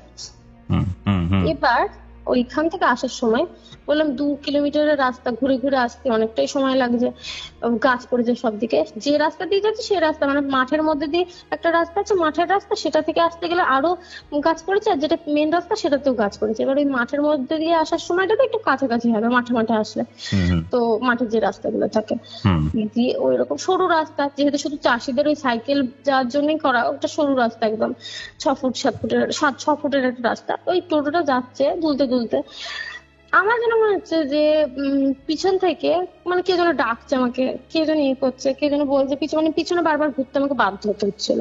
মানে তুমি ঘুরে ঘুরে তাকাচ্ছিলে? হ্যাঁ, আমাকে ঘুরে ঘুরে যেন আমি বারবার তাকাচ্ছি, আমার বারবার মনে হচ্ছে পিছনে যে কিছু তো একটা আসছে, পিছনে কিছু তো একটা আসছে। এবার আমি পিছনে ঘুরে যখন তাকাচ্ছি দেখছি কিছু নেই, পুরো ফাঁকা, যেরকম অন্ধকার একটা সেই ঝিঝি পোকা ডাকে না রাতে বেলায়, সেরকম একটা হচ্ছে ব্যাং ডাকছে, এরকম একটা ঘুরঘুটে অন্ধকার একদম মাঠের মধ্যেকার রাস্তা। আবার কিছু জায়গায় গাছ পড়েছে বলে সব লাইট গুলো সব বন্ধ হয়ে আছে, কোনো মানে ইলেকট্রিসিটি নেই, এরকম ধরনের। তো ওইখান থেকে যখন বিয়ে বাড়ি থেকে বেরোচ্ছে, ওখান থেকে ওরকম আবহাওয়া শুরু হয়। একটু একটু করে যত বেরোচ্ছে, যেন হচ্ছে আমরা গভীর একটা অন্ধকারের মধ্যে আমরা যাচ্ছি দুজনা, ওই টোটো চালক যিনি আর আমি। এবার উনি ওনার মতো ধ্যানে চালাচ্ছেন, এবার আমি একটা দুটো কথা বলছি, ওই হুম করে উনি উত্তর দিচ্ছেন, না হলে খুব একটা কথা বলছেন না, ওনার ঘুমের ঘোর চলেছে। আমি একদম একা পড়ে গিয়েছি। আমার যেন মনে হচ্ছে আমার টোটোর ডান দিক আর বাম দিক, ওই দুটো থেকে যেন কিছু একটা জিনিস আমার দিকে তেড়ে আসছে একদম, আর পিছন থেকেও আসছে, এরকম একটা ব্যাপার লাগছে। আর বিভৎস সে একটা যেন মনে হচ্ছে যেন একটা শক্তি যেন আমার পিছন থেকে আসছে, এরকম একটা ব্যাপার লাগছে। তো আমার বারবার পিছনে ঘুরে তাকাচ্ছি, ডান দিকে বাম দিকে তাকাচ্ছি, অস্বস্তিকর একটা ধরনের লাগছে। হ্যাঁ, তারপর দিয়ে এরকম হয়ে আমি যখন চলে আসলাম, বাড়িতে আসলাম, মা আবার বকাবকি শুরু করে দিলে। ওই হলো ঘটনাটা শুরু। তার থেকে 3-4 দিন হয়ে গেছে, ওই 18-20 তারিখের পর থেকে। এবার কি হয়, আমি রাতে যখন শুতে যাই, রাতে শোয়ার সময় বা বিশেষ করে রাতে শোয়ার সময়, আমি প্রথম দিন যেটা দেখলাম, যে আমি রাতে শুতে যাচ্ছি, আমার মনে হলো একটা খুব পিচ্ছিল টাইপের একটা জিনিস আমার ডান পা বেয়ে আস্তে আস্তে করে আমার গায়ে উঠে আসলো, একটা পিচ্ছিল টাইপের। মানে এটা স্বপ্ন দেখছো না? এটা না না, বাস্তব বাস্তব, স্বপ্ন টপ্ন কিছু না, স্বপ্ন কিছু না। ধরো আমি 11টা 12টার দিকে ঘুমিয়ে পড়ছি, ওই 12:25-30 দিকে সবে চোখটা বন্ধ হয়েছে। এবার আস্তে আস্তে আমি ওর ঘুমের দিকে যাবো, এরকম একটা ব্যাপার। আর মা আর আমি একসাথে শুতাম, বাবা আলাদা শুতেন। তো মা পাশে শুয়ে আছেন, মা ঘুমিয়ে গেছেন, যেহেতু মাকে সকালে উঠতে হয়। আর আমি দেখছি আমার ডান পা বেয়ে আস্তে আস্তে আস্তে করে কিছু একটা জিনিস আস্তে আস্তে আস্তে আস্তে খুব পিচ্ছিল, এবং সেই যেটা হয় না ফেদার টাচ, একদম পাতলা একটা পালকের মতো হালকা হালকা করে উঠে আমার গায়ের দিকে এসে ডান দিকের মানে গলার যে ডান দিকটা হচ্ছে না, ডান দিকটা, গলার ডান দিকটাতে এসে ভার হয়ে গেল, এরকম একটা জিনিস। তো আমি হাত পা ছড়ানোর চেষ্টা করলাম, হাত পা ছড়াতে পারলাম না। যে আমি মানে খুব অস্বস্তি বোধ হচ্ছে, আমি যে কি হচ্ছে, নড়াতে পারছি না এরকম। দিয়ে যখন ঝাটকা মারলাম, মানে একটা গাছকে জোর করে একটা শক্তি, মানে হ্যাঁ না যে কি দেখে একটু এরকম, তখন দেখলাম সব নর্মাল। গায়ে হাত দিয়ে দেখলাম না কিছু পিঁপড়ে মিপড়ে বা কোনো হয়তো পোকা টোকা হয়তো কিছু উঠে এসছে, কিন্তু ওইরকম কিছু তো আমি বললাম তাহলে হয়তো কোনো তেলা পোকা বা এই ধরনের কোনো পোকা টোকা হয়তো উঠে গেছে। হ্যাঁ, এটা গ্রামের এরিয়া, কিছু না। পরের দিন থেকে শুরু হলো আবার কি, দুপুরবেলায় যখন আমি শুতাম, দুপুরবেলায় শুচ্ছি, হঠাৎ করে মনে হচ্ছে যে ওই যে লোহার, আমার খাটটা লোহার ছিল, এবার লোহার যে খাটে যে গ্রিলের যে ডিজাইন গুলো থাকে না, ওই খাটের ডিজাইনের মধ্যে দিয়ে পাক খেতে খেতে খেতে খেতে সাপ, ঠিক আছে, সাপ উঠে আসছে। আমি ধরো ফোন ঘাটছি, এবার একটা ওই যে কি বলবো, একটা চোখের চোখে একটা কি হয়, তোমার তো ধ্যান থাকছে যে বাইরে কি হচ্ছে না, যে কি আসলো না আসলো। এবার গোটা একটা সাপ, একটা মোটা সাপ, সে যদি জড়াতে জড়াতে ওঠে তোমার পায়ের কাছ থেকে, তুমি পায়ের ওখান থেকে উঠছে, তুমি বুঝতে পারবে না এরকম একটা হচ্ছে। তোমার নিজের পায়ে হচ্ছে এটা? না না, পাটা তো রাখা আছে আমার ওই খাটের পায়ের দিকে। হ্যাঁ, সেটাই বলছি, খাটের পায়ের ওইখানটাতে জড়াচ্ছে, এটা এসে আমার পায়ের কাছে চলে আসছে। মানে এটা কি রিয়েলিটিতে? রিয়েলিটি। আচ্ছা আচ্ছা। ফোনটা যে সরিয়ে এবার তাকাতে গেলাম, দেখলাম নেই। ওই যে আর চোখে দেখলাম, ওটাতে দেখলাম কালো সাপ জড়াচ্ছে। আর চোখে দেখলাম, ফোনটা সরিয়ে মানে ঝাটকা মারবে না তুমি, একটা সাপ ঢুকে দিয়েছে তোমার ঘরে, এরকম উঠে গিয়ে দেখতে নেই। তোমাদের দিকে কি এগুলো কমন, মানে বাড়িতে সাপ ঢোকার ব্যাপারটা? না না, আমার ঘরে মানে আমার বাড়িতে কার্বলিক অ্যাসিড চারিদিকে দেওয়া আছে, আমার বাড়িতে হবেই না। দিয়ে এরকম বাচ্চা কাচ্চা আসে তো, পাড়া প্রতিবেশী আমার এখানে নেই, আমাদের ওইরকম ধরনের। তো আমি ভাবলাম হট করে ভুল করে ঢুকে গেল নাকি। তখন আমার বলছে, আমার তো স্লাইডিং যে মানে গ্লাসের যে জানলাগুলো হয় না, সেই স্লাইডিং জানলা, কোনো তো ওই যে সেই পুরোনো আমলের শিকের জানলা না যে ফট করে ঢুকে পড়বে। স্লাইডিং যে জানলা, ওই জানলা পুরো মারা আছে, পুরো জানলা মারা, তাহলে ঢুকলো কোথা থেকে? গেট থেকে। এবার আমার ভয় লাগছে যে খাটের তলায় মলায় ঢুকে গেল না তো, ফট করে কামড়ে দেবে, এরকম একটা ব্যাপার। আমি মাকে জোরে জোরে চিৎকার করে ডাকছি, মা বলছে কি হয়েছে দুপুরবেলা? আমি বলছি ও মা ঘরে সাপ ঢুকেছে। আমি চিৎকার করে মাকে বকছি যে তুমি কোথা থেকে দরজা মজা দাও না, বাইরে থেকে তুমি রান্নাঘরে আছো, দেখবা তো সাপ ঢুকে গিয়েছে ঘরে, ফট করে যদি আমাকে কামড়াতো কোথায় নিয়ে যেতে, এরকম করে চিৎকার করছে। মা আমাকে মানে সে মারতে আসে, বলছি তুই পাগল? বলছি কেন? বলছি ঘরের সামনে আমি বসে বটিতে জিনিস কাটছি দুপুরবেলা, আর কি বলে ওটাকে বিকেলে সন্ধ্যাবেলা রান্না করবো বলে, কোথায় সাপ? আমি বলছি তুমি দেখো খাটের তলায়। মা আবার খাটের তলায়, এবার খাটের তলা তো পুরো পরিষ্কার, খাটের তলা দেখছি, বলছি দেখ ফ্ল্যাশ জ্বালাচ্ছি, লাইট জ্বালাচ্ছি, দেখ কোথায় সাপ। আমি মানে ছোট মতো খেয়ে গেছি। আমি তাহলে স্লাইডিং জানলাটার কি কোথাও ফাঁকা আছে যে ঢুকে পড়লাম? মাকে বলছি দেখো তো। মা বলছে যে পাগল নাকি তুই, এই উপরে কোথা থেকে, উঁচু যথেষ্ট, তো তুই এখান থেকে কোথা থেকে সাপ আসবে? না আমি সাপ দেখেছি। মা বলছে তুই চুপ কর, তুই ওই ফালতু গল্প পড়িস, সেসব থেকেই মনে হয়তো মানে যে হয়তো আর মনে তোর এটা ভেবে চলে আসছে। তাহলে হয়তো হতে পারে, আমি হয়তো ওই কালো তো ইয়েটা খাটের ওই গ্রিলটা তো কালো, তার জন্য হয়তো আমি ভেবেছি ওটার মধ্যে কিছু জড়িয়ে গিয়েছে। ঠিক আছে, আমার মনে ধরি। এবার দুপুরবেলায় ওই যে তারপরে ঘুমাতে গেলাম, হট করে মনে হচ্ছে ওই সাপটা ওখানেই আছে, ওখান থেকে এবার আমি চোখটা বন্ধ করে আছি যে আমি ঘুমাবো বলে ট্রাই করছি। এরকম টাইমে আমার ডান পাবে আস্তে আস্তে করে উঠে এসে আবার ওই কলার কাছটাতে। তখন আমি একদম ছটমট খেয়ে গেছি, আমি ছটপট করে উঠেছি। দিয়ে আমি না এবার এই দেখো মাকে আমি মানে চোখ বন্ধ করে বলছি, আমি ওই দেখো, আমি চোখ খুলবো না, আমার মুখের কাছে চলে এসছে, দিয়ে কি বলে ওটাকে, এবার আমাকে কামড়াবে। আমি জোরে চিৎকার করছি, মা আবার ছুটে এসছে, বলছে তুই পাগল নাকি রে, তোর ঘুমের ঘরে বকছিস তুই? আমি চোখ খুলে বলছি কোথায় ঘুমের ঘর? আমি বলছি দেখ সাপটা তো কত আমার গায়ের মধ্যে আছে। কোথায় সাপ? দেখ উপরে উঠে, তোর কিচ্ছু নেই, তুই গেঞ্জি প্যান্ট পরে আছিস, কোথায় সাপ? কি দেখছিস তুই? বলছে যে তাহলে আমি কি দেখলাম? আমি মাকে তো ভুল প্রমাণ করতে পারছি না যে তুমি ভুল, আমি ঠিক, তো আছে দেখতে এই তো পাচ্ছি না। অনুভূতিটাই প্রথম দিন রাতে হয়েছিল, আবার এটা হচ্ছে? হ্যাঁ, তারপরের দিন থেকে দুপুরবেলা আচ্ছা। দিয়ে আমি এইরকম হলো, রাতের বেলায় সেম আবার ওইরকম হচ্ছে, পরের দিন আবার সেম, পরের দিন আবার সেম, এক সপ্তাহ চলে গেল এভাবে। সেম অনুভূতি হচ্ছে তোমার হ্যাঁ, বারবার? এবার মা আমাকে কি বলছে যে তোর আমার যতদূর মনে হচ্ছে তুই কি বলো ওটাকে ফোন বেশি, এবার মাদের একটা সচরাচর ডায়লগ থাকে, সবকিছু ফোন বেশি ফোন। ঘাঁটিস। হ্যাঁ, ফোন ঘাঁটিস, ফোনে কি দেখছিস ওইসব বিভিন্ন ভিডিও টিডিও আসে, কোথা থেকে কি কোনো সিনেমা দেখেছিস সেখান থেকে তোর ওটা মানে একটা ফিউশনাল ক্যারেক্টার, একটা তুই ফিকশনাল ক্যারেক্টার যেটাকে বলে, একটা মনে মনে তুই ভেবে নিয়েছিস যে কি বলে ওটাকে কল্পনায় এটা ভেবে নিয়েছিস, সেটাই তোর সাথে হচ্ছে। হুম হুম হুম আমি বললাম তুমি বলছো এটা ঠিক, কিন্তু আমি তো দেখছি মা। মা বলছে তুই যদি দেখিস তাহলে ওটা তো আকাশে উড়ে যাবে না, হাওয়ায় ভেসে যাবে না, একটা জল জ্যান্ত প্রাণী ঘরে ঢুকে যেতেই পারে, তাহলে সেই প্রাণীটাকে তো আমি দেখতে পাবো, তুই দেখতে পাবি আমি দেখতে পাবো না, এটা তো না। আমি মাকে ভুল প্রমাণ করতে পারলাম না কৌস্তবদা, যে এটা ভুল, তুমি হুম বলছো আমার সাথে এটা হচ্ছে। এক সপ্তাহ পর থেকে হুম আমার লিটারালি এবার ঘুমের ব্যাঘাত ঘটছে, ঘুমের মধ্যে তো ওই জিনিসটা বারবার চলে আসছে, আমার অসুবিধা হচ্ছে। দিয়ে আমি এবার ঘুমানোটা আস্তে আস্তে কমতে কমতে শুরু হয়ে গেলাম। ঘুমাতে যেতাম, যখনই ঘুমাতে যেতাম তখনই হতো, যখনই ঘুমাতে যেতাম তখনই হতো, যখনই ঘুমাতে যেতাম সেটা দুপুর হোক, বিকাল হোক, রাত হোক, সকাল হোক, যখনই তুমি ঘুমাতে যাচ্ছি তখনই ওই মিনিট 15 শোয়ার পর মানে একটু ঘুমটা আসতে এরকম টাইমে হচ্ছে। এবার মা জিনিসটাকে গুরুত্ব দেওয়া শুরু করলো।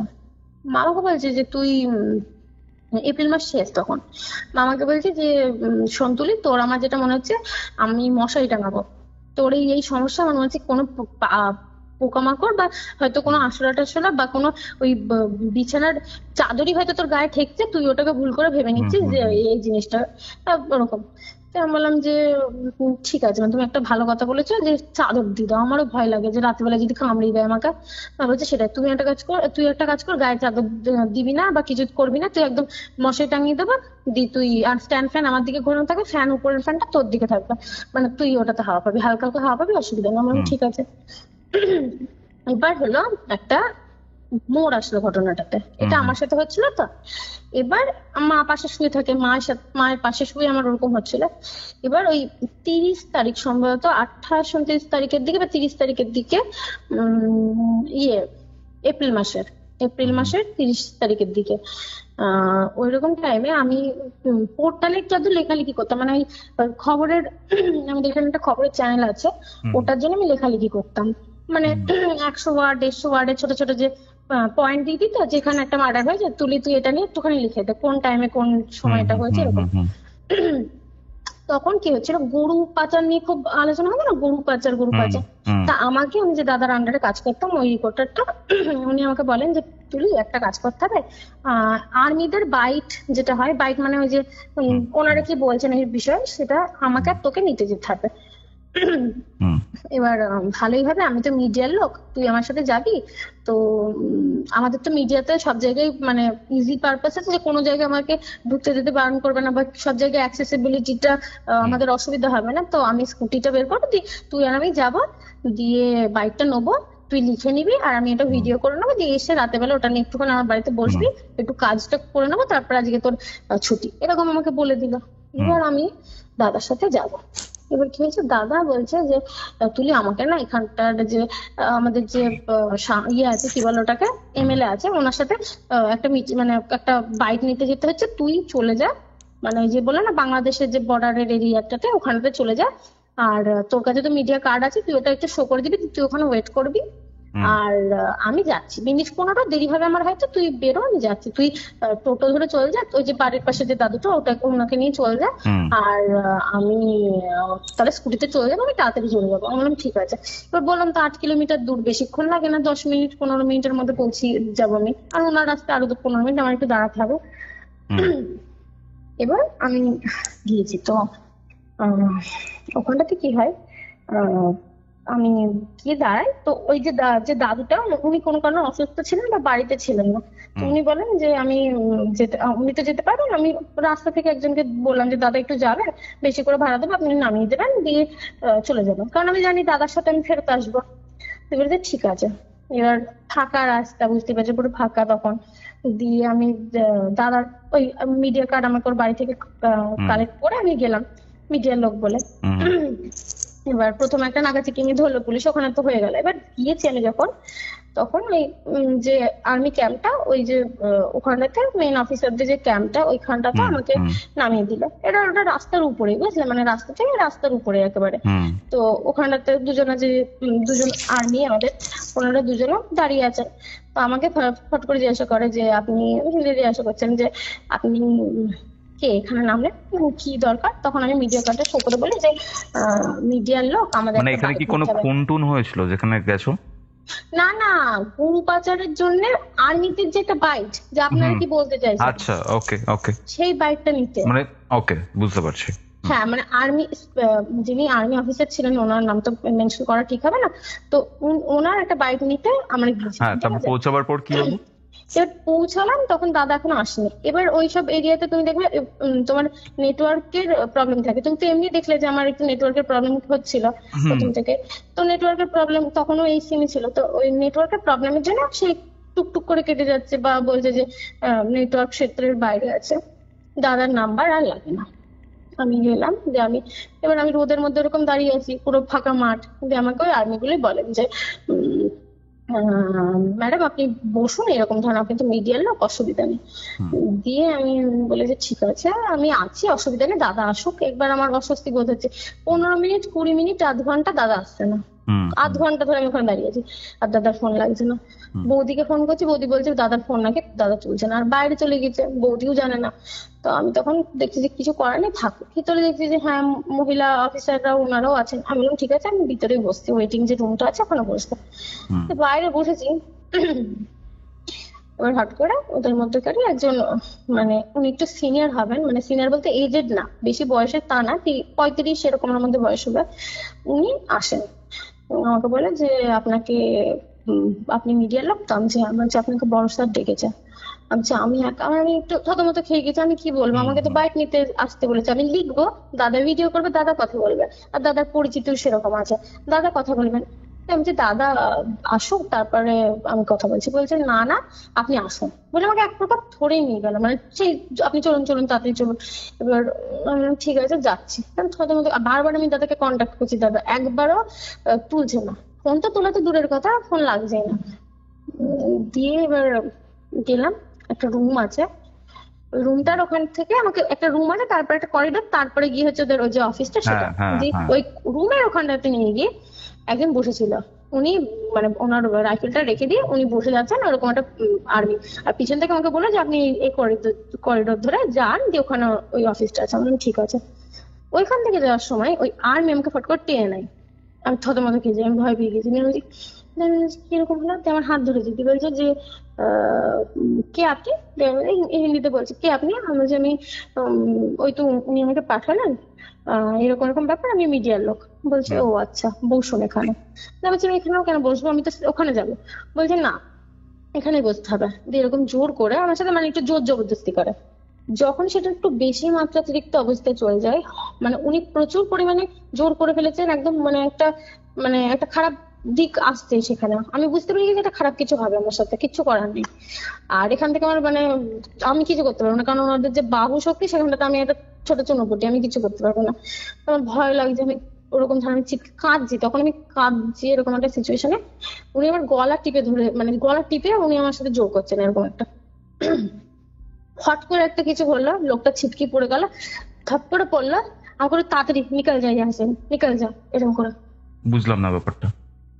উনি আমাকে মানে জোর করছেন, বুঝলেন, শারীরিকভাবে কিন্তু মানে খুব, মানে কি বলবো, যেটা বলছো সেটা কিন্তু খুবই সেন্সিটিভ। সেন্সিটিভ তো, তো ওরকম কারণ আর্মির মধ্যে এরকম টাইপের কিন্তু অ্যাজ সাচ, মানে কি বলি, সবাই তো সেম হয় না, না কিছু আছে ভগবান, আর কিছু আছে হয়তো খারাপ। কারণ আমি তার আগে অব্দি ওনাদের খুব রেসপেক্ট করতাম, আমি এখনো করি, কিন্তু ওই এক দুজনের জন্যই হয় না যে ফোর্সে এমন এক দুজন থাকেন যারা সবকিছুর মধ্যে, সব পেশাতে ওনারা আছেন, যারা সত্যি কথা বলতে মানুষরূপী শয়তান। তো উনিও এরকম ছিলেন। তো আমার সাথে এরকম জোর করেন এরকম, তখন মানে ওনার ইন্টেনশন খুবই খারাপ ছিল। তো উনি এরকম যখন জোর করছেন, তখন আমি মানে ধাক্কা তো দিয়ে কিছু করতে পারছি না, জোর করার একদম, মানে উনি আমাকে তখন হিসাব মতো ওনার আয়ত্তে নিয়ে নিয়েছেন, বুঝতে পারছো, একদম আয়ত্তে নিয়ে নিয়েছে এরকম। তখন গিয়ে হট করে আমাকে মানে নিজে ধাক্কা মতো দেয় আমাকে, আর নিজে ধাপ করে পড়ে যায়। আমাকে ধাক্কা দিয়ে আমি দাঁড়িয়ে আছি, উনি পড়ে যান একদম নিচে পড়ে গিয়ে। একটা 6 ফুটের কাছাকাছি হাইটের লোক, এবং আমাকে বলছে নিকাল যাই আসে, নিকাল যা নিকাল যা। আমি কারণ প্রথমে থেকে মানে এটা বলছো, আমি এটা বুঝতে পারছি, ঠিক আছে। এবার তুমি যেটা বলছো সেটা খুব বড় একটা ব্যাপার, হ্যাঁ কারণ তো আমি আমাদের আমাদের আর্মির জন্যই আমরা আছি হয়তো, কারণ বর্ডার প্রোটেকশন বা যাই বলো, হ্যাঁ সে তো অবশ্যই। এক দুজন থাকতে পারে এরকম, হ্যাঁ ঠিক হ্যাঁ আছে। হ্যাঁ হ্যাঁ তোমার সাথে যেটা হয়েছে সে তো তুমি বলছো। অবশ্যই। হ্যাঁ কারণ ওখানকার যারা হেড অফিসার বা ওখানকার যারা কাজ করেন ওনারা প্রত্যেকেই প্রচুর লয়াল, আর সত্যি কথা তারা মানুষ, মানে সত্যি তারা ডিফেন্সে মানে ওরকম মানুষেরই দরকার। আমাদের তো কাছাকাছি, আর ছোটবেলা থেকে দেখছি ওনারা সকলেই ভালো, কিন্তু ওই যে বলুন না, এক দুজন থাকে সব পেশাতে ওনারা যুক্ত, তারা খারাপ। তো বা হয়তো ওই টাইমে ওনার মতিভ্রষ্ট হয়ে গিয়েছিল কোনো কারণে, হতে পারে, ঠিক আছে। তো যাই হোক, এরকম একটা সময় উনি কি করেন, ওরকম একটা ব্যবহার করেন। তো আমাকে বলে নিকাল যা, সে আমার দিকে তাকাচ্ছে না, জোর করে চিৎকার করছে নিকাল যা নিকাল যাই আসে এরকম করে। তো আমি বেরিয়ে চলে আসি, আমি তো জানের দায় বেঁচে চলে আসি। দেখ চলতি টোটোতে, আমার কাছে টাকা পয়সা দাদা কিছু ছিল না, আমি জানি দাদার সাথে ফেরত আসবো, আমি তখন স্টুডেন্ট। দিয়ে আমি দাদাকে কন্টিনিউ ফোন করছি, দাদার ফোন তো তুলছে না। আমি সেই টোটোটাতে উঠে আমি ওই ছেলেটাকে বলছি, দাদা বোনের মতো করে আমাকে আমার জায়গায় চাপড়াতে ফেরত দিন, আমি ওখানে নেমে আপনাকে টাকা দেবো, আমার কাছে টাকা নেই। আমাকে দেখেও বুঝতে পারছে যে আমার কিছু একটা মানে খারাপ কিছু হয়েছে। তখন আমাকে বলছে কি হয়েছে দিদি, আমি বলছি কিছু হয়নি, আমি একটু অসুস্থ মতো হয়ে পড়েছি। বলছে আচ্ছা ঠিক আছে ঠিক আছে, চলো চলো বলে আমি যাচ্ছি। যেতে যেতে দেখি ওইখানে একটা জায়গা আছে রানাবন্ধ বলে, ঠিক আছে। ওই রানাবন্ধে আমার দাদাটা দাঁড়িয়ে আছে, ওই যে মানে ওখান থেকে আরো মানে যেখানটাতে একদম বর্ডার গোংরা, তার থেকে পরে 3 কিলোমিটার পিছনে, মানে আমাদের দিকে আসতে, পশ্চিম দিকে আসতে, ওখানে ওর দাদা দাঁড়িয়ে আছে, আর ফোন হাতে নিয়ে দাঁড়িয়ে আছে। তো আমি ওখানটাতে ফট করে টোটো থেকে নেমে যাই, দিয়ে আমি তখন দাদাকে বলি যে তার টাকাটা দাও, ওদিকে ওই টোটোটাকে ছেড়ে দিই। তখন দাদা বলছে তুই এই অবস্থায় কি হয়েছে তোর? বলছি দাদা তুমি বাড়ি চলো, আমি বলছি। ঠিক আছে বাইক নেবো, যা বলছে বাইক ছাড়ো, যা হওয়ার অনেক খারাপ একটা জিনিস হয়ে গেছে। তো দাদা বললো যে ঠিক আছে সরি, তুই চল আমার সাথে, তোকে নামিয়ে এসে আমি একা বাইকটা নিয়ে যাবো। তখন আমি রাস্তায় আর কিছু বলি না, বাড়িতে সেগুলো বলে। দাদা বলে ঠিক আছে। ঠিক আছে দিয়ে এইরকম, দাদা বলো ঠিক আছে, তোকে আর এরপর থেকে আর এইসব জায়গায় যেতে হবে না, তোর সত্যি অসুবিধাটা সেনা মেয়ে, আমাকে বরং দিদি বকবে, তোকে আর যেতে হবে না। দিদি দাদা ওই বাইকটা নাই, এরকম হয়। ঠিক এবার আমার সাথে কিন্তু কন্টিনিউয়াসলি পাশাপাশি কিন্তু এই জিনিসটা ঘটছে, যেটা ঘটে। হ্যাঁ হ্যাঁ হ্যাঁ ওটা হচ্ছে কিন্তু, মানে আমি খাটের তলায় আমি শুয়ে আছি, হট করে খাটের তলায় করে যেটা আওয়াজ হয়, সেই আওয়াজটা করে পুরো দেখলাম গোল ঘুরে একদম চলে গেল, ছাই ছাই করে একদম আমার ঘর থেকে বেরিয়ে চলে গেল। ওই বারান্দা থেকে হট করে আমার ঘরে ঢুকছে, একদম ফোন আপ তুলে একদম উঠে আছে, এরকম ধরনের দেখতে পাচ্ছি এরকম। দিয়ে এরকম কিন্তু ভালো করে যে তাকাচ্ছি, চোখ ডললে বা এরকম কিছু, তখন আর নেই। এটা ঘটছে 1 সপ্তাহ, ঠিক 1 সপ্তাহ বা 5-6 দিন পর দাদা আমাকে একদিন ফোন করে বলে যে তোর সাথে একটা কথা বলার আছে। আমি বললাম বলো। বলছি তুই তো লেখালেখি করছিস, ঠিক আছে, একটা কথা তোকে বলার, তুই যে বলেছিলি না যে একজন, মানে নাম করে তো আমি বলেছিলাম যে অফিসারটার নামে, যে ইনি এই ঘটনাটা ঘটিয়েছেন। তো কারণ আমি ওনার ব্যাচটা দেখেছিলাম ফার্স্টে। দিয়ে তখন আমাকে বলছে যে তুই যে নামটা বলেছিলি না আরেকবার বল। আমি নামটা বললাম, বলছে উনি প্রচুর অসুস্থ হয়ে গিয়েছিলেন, ঠিক আছে, ওনার শ্বাসকষ্ট উঠে গিয়েছিল, মানে একদম ফিট অ্যান্ড ফাইন একটা 33-34 বছরের আর্মি অফিসার, উনি ম্যারিডও না ইনফ্যাক্ট। তো ওই রকম ধরনের, না ম্যারিড না, ওনার বাড়ি হরিয়ানার। দিয়ে বললো যে উনি ম্যারিডও না, অল্প বয়সের, একদম মানে 33-34 বছর বয়স, হয়তো কিছু বছরই চাকরিটা পেয়েছেন এরকম বললো। দিয়ে বললো যে উনি আজকে প্রায় অনেকদিন ধরে আমাদের যে কি বলে ব্লক হসপিটাল, সেখানে ভর্তি ছিলেন। আমি জানতাম না, আজকে শুনলাম একজনের মুখ থেকে যে উনি অসুস্থ, খুব প্রচুর অসুস্থ সেদিনের পর থেকে। আর কি বলে ওটাকে, উনি আজকেই করলেন, কি বলে ওটাকে, এই ট্রান্সফার নিলেন, উনি হয়তো ছত্তিশগড়ের দিকে পোস্টিং পাবেন। এটা আমার কাছে একটু মানে একটা ভালো একটা, মানে কি বলবো, একটা মতো লাগলো, খটকা মতো লাগলো, মানে একটা অদ্ভুত ধরনের ব্যাপার লাগলো। যে আমি তো দেখেছি মানুষটাকে যে যথেষ্ট স্মার্ট, লম্বা চওড়া, মানে এরকম একটা চেহারার একটা লোক, হট করে এতটা অসুস্থ হয়ে গেল। আর ওনাকে দেখেও মনে হচ্ছিল না যে উনি ওই টাইমে হট করে অসুস্থ হয়ে যাবেন, বা উনি একদম ট্রান্সফার নিয়ে নিলেন, যে কিনা 6-7 মাস আগে এখানে পোস্টিং হয়ে এসছেন, এখনো থাকবেন 1 বছর 1.5 বছর অন্তত, সেখানে উনি হট করে পোস্টিং নিয়ে নিলেন অন্য জায়গায়। এরকম একটা ব্যাপার সাথে সাথে ঘটনা আমার ঘটছে, যে আমার সাথে সাপের যে অত্যাচার। এবার হতে হতে আমার কাজটা যা ছিল, যা লেখালেখি, চার্চে যাওয়ার ব্যাপার, সব কমে যেতে আরম্ভ করে দিল। সব মানে একদম চার্চে কিছু সংখ্যক মানুষ তো তখন যেত, 50 জনের অ্যালাউন্স ছিল, আমরা 60 জন ঘুরতে যেতাম, তার মধ্যে আমি একজন, আমি যাওয়া ছেড়ে দিলাম। আমার সব চেঞ্জেস আসলো। কেন? আমি তো ঘুম হচ্ছে না রাতে। এই যে মানুষ বলে না 2 মাস 3 মাস 6 মাস ঘুমাতে পারিনি, আসলে যখন এটা হয় না, স্বাভাবিক যে একটা লাইফস্টাইল তোমার ধরো ঘুম মানে কি, তুমি তোমার শরীরটাকে এনার্জি দিচ্ছ, সেটাকে চার্জ করছো, এর পরপরই তোমার কাজ, তোমার খাওয়া দাওয়া, তোমার বাকি জিনিস, তোমার স্মৃতিশক্তি সব কিন্তু ওটার সাথে কানেক্টেড।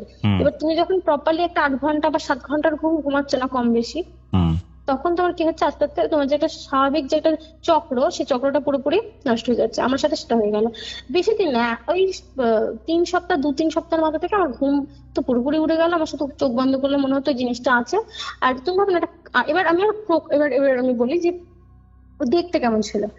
ওই 3 সপ্তাহের মোটামুটি শুরুর দিক থেকে ওই ঘটনাটা ঘটলো, তারও 1 সপ্তাহ, মানে 3 সপ্তাহটা শেষ হয়ে গিয়েছে, 4 সপ্তাহের প্রথমের দিক থেকে, 3 সপ্তাহ শেষ 4 সপ্তাহের প্রথমের দিক থেকে ওই দুপুর বেলার দিকে একদিন আমি একটা ভালো মতো বুঝতে পারলাম যে দুপুর বেলার দিকটাতে আমি চোখে আমি ফোন রেখে দিয়েছি। আমার ফোন ঘাটতে ভালো লাগতো না, ঘুম হতো না বলে, খেতে পারতাম না, বমি হতো শুধু, দিয়ে হজম হতো না খাবার দিয়ে। ওই ফোন রেখে দিয়েছি, একটু ফোন দেখছিলাম, যে ভালো লাগলো না বলে রেখে দিয়েছি। দিয়ে এবার আমি শুতে যাবো, হঠাৎ করে দেখলাম যে আমার পায়ের উপর থেকে আস্তে আস্তে করে ঘর তো অন্ধকার, পায়ের উপর থেকে আস্তে আস্তে আস্তে আস্তে করে, আমি দরজা জানলা বন্ধ করে শুতাম, দিয়ে পায়ের উপর থেকে আস্তে আস্তে আস্তে করে ডান দিকে এসে আসলো। এবার আমি দেখছি আমার হাত থেকে তুলতে হবে, আমার হাতটা পুরো মানে ওই জিনিসটা, সাপটা। আচ্ছা।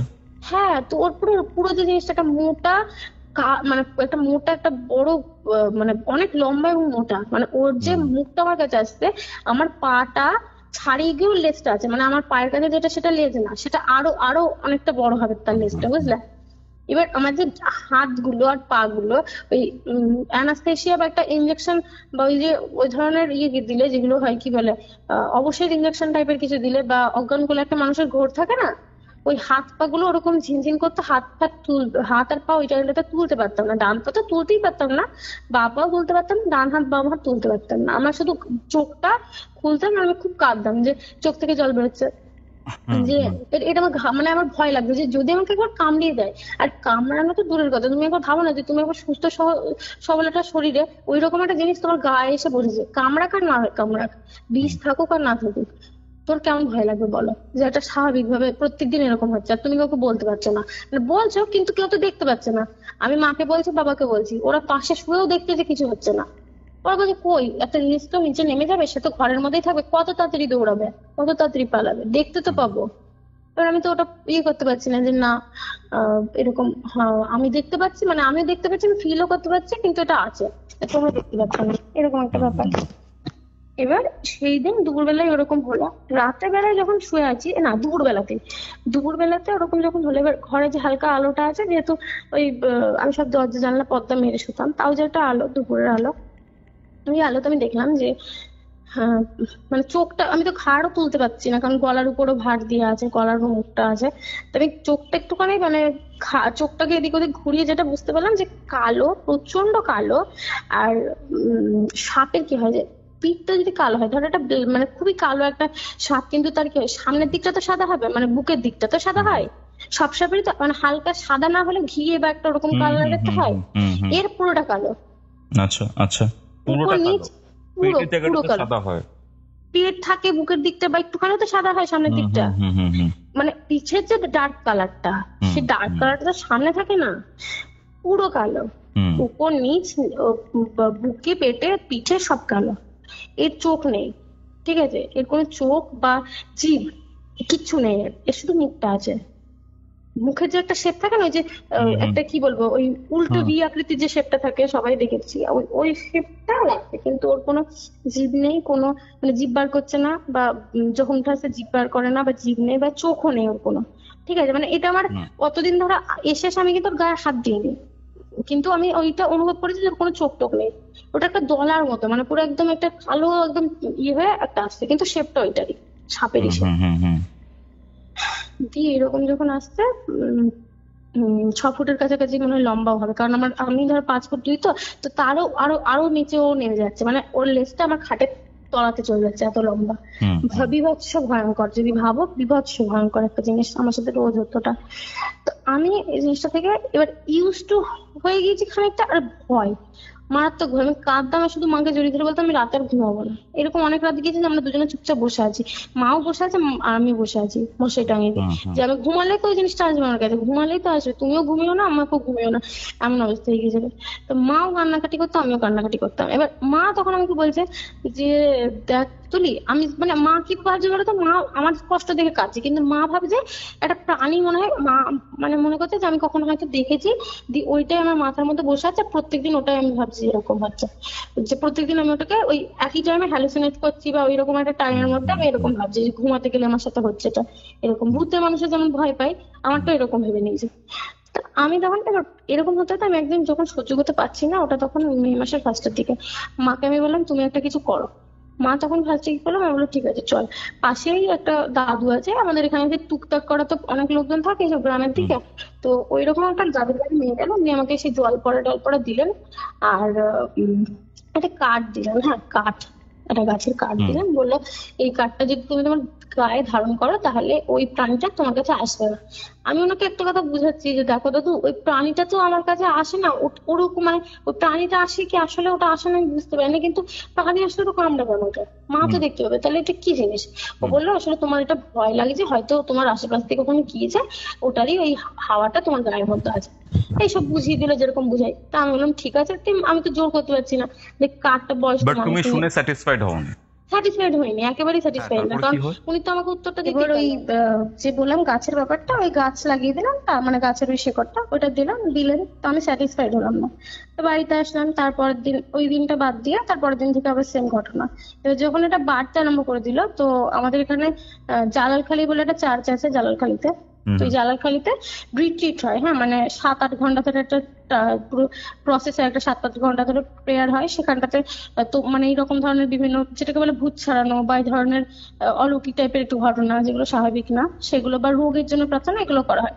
তো আমি ওখানটাতে, আমার একটা দিদি আমাকে মানে বলে যে তুমি চলো তোমার ঠিক হয়ে যাবে। তো আমি গেলাম, প্রার্থনা করলো, অবশ্যই প্রার্থনা করলো, সবকিছুই হলো, আর 7-8 ঘন্টার যে প্রেয়ারটা হয় সেটাও করলো, কিন্তু কিছুই আলটিমেটলি সুরাহা হলো না। আমি বাড়িতে ফিরলাম, ঘুমালাম, সেদিন রাতটা ঘুমালাম খুব শান্তিতে, তারপরের দিন থেকে আবার সেম প্রবলেম শুরু হয়ে গেল, সেম বরং আরো বাজে। এবার কি হলো না, ওই ভারটা যেটা, যে জিনিসটা উঠে আসতো আমার গায়ের উপর সাপটা, ওটার ভারটা আরো বেশি লাগলো, বা ও এমন ভাবে উঠে আসলো যে বেশি টাইম ধরে, অনেকক্ষণ ধরে, আগে কি হতো 5 মিনিট 7 মিনিট থাকতো, কিন্তু এখন কি হলো বেশি বেশি টাইম ধরে থাকলো, বা আরো ভয়ঙ্কর, মানে যেন মনে হচ্ছে আরো ভয় লাগছে, বা মানে আমাকে ভয় দেখাচ্ছে, ভয় দেখিয়ে আসছে, এরকম ভাবে ছুটে এসে হঠাৎ করে গায়ের উপর উঠে আসলো এরকম।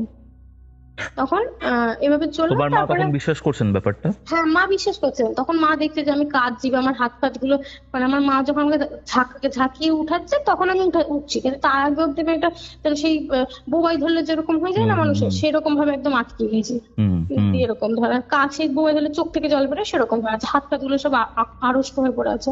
এই জিনিসটা কতদিন ধরে চলছে? 3 মাস তখন হয়ে গেছে, 3-4 মাস। জুলাই মাসে আমি রিট্রিটে গিয়েছিলাম, অগস্ট মাসের দিকে কি হলো, তখন ওই যে বাবা তখন আবার একজন মৌলানাকে নিয়ে আসলেন আমাদের বাড়িতে।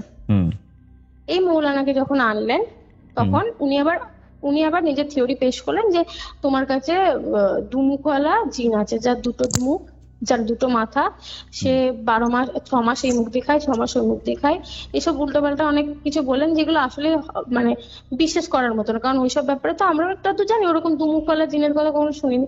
তা আমি ওনার কথা শুনলাম না, উনি আমাকে কিছু ভেষজ উপাদান, বিভিন্ন পাতা টাতা এইসব দিয়েছিলেন, আর কিছু জিনিস মানতে বলেছিলেন, দিয়ে বললো যে না তুমি এগুলো করবে না, ওগুলো করবে না, তুমি কোথাও ভুল করেছো তার জন্য তোমার সাথে এগুলো হচ্ছে। তাই বললাম না আমি এরকম কোথাও ভুল করিনি। তো বাবা দেখলাম চুপ করে আছে, বাবা বুঝতে পারছিলেন যে হয়তো কোন দিক থেকে এটা এসছে। হ্যাঁ 5 জন এসেছিলেন, হ্যাঁ সেখান থেকে বাবা বুঝতে পারছেন যে হয়তো যেহেতু ওইসব জিনিস, বাবা তো জানেন যে ওইসব জিনিস ডেকে এগুলো করানো হয় কোনো একটা নেগেটিভ শক্তিকে, তো সেখান থেকেই হয়তো কোনো ভুলটা হয়ে গিয়েছে। বাবাও প্রপারলি ওটা বুঝতে পারছিলেন না, কিন্তু একটা আইডিয়া থেকে। এবার এটা হওয়ার পর কি হয়, উনি চলে গেলেন যেদিন থেকে, সেদিন রাত থেকে একটা অদ্ভুত ধরনের স্বপ্ন দেখতে আমি শুরু করি, যে আমরা 2 জন বা 3 জন, 3টে বান্ধবী বা কোনো 3টে মেয়ে, আমরা কোথাও একটা ঘুরতে গিয়েছি, সেখানে একটা বড় বাড়ি আছে, প্রচুর বড় বাড়ি, বা অ্যাবান্ডেন্ট বাড়ি, যেগুলো একদম পুরানো বাড়ি, সেরকম একটা বাড়ি পড়ে আছে। সেই বাড়িটাতে আমার একটা বোন ভুল করে ঢুকে যায়, যে দেখবো ইন্টারেস্ট বলে একটা ঢুকে যায়।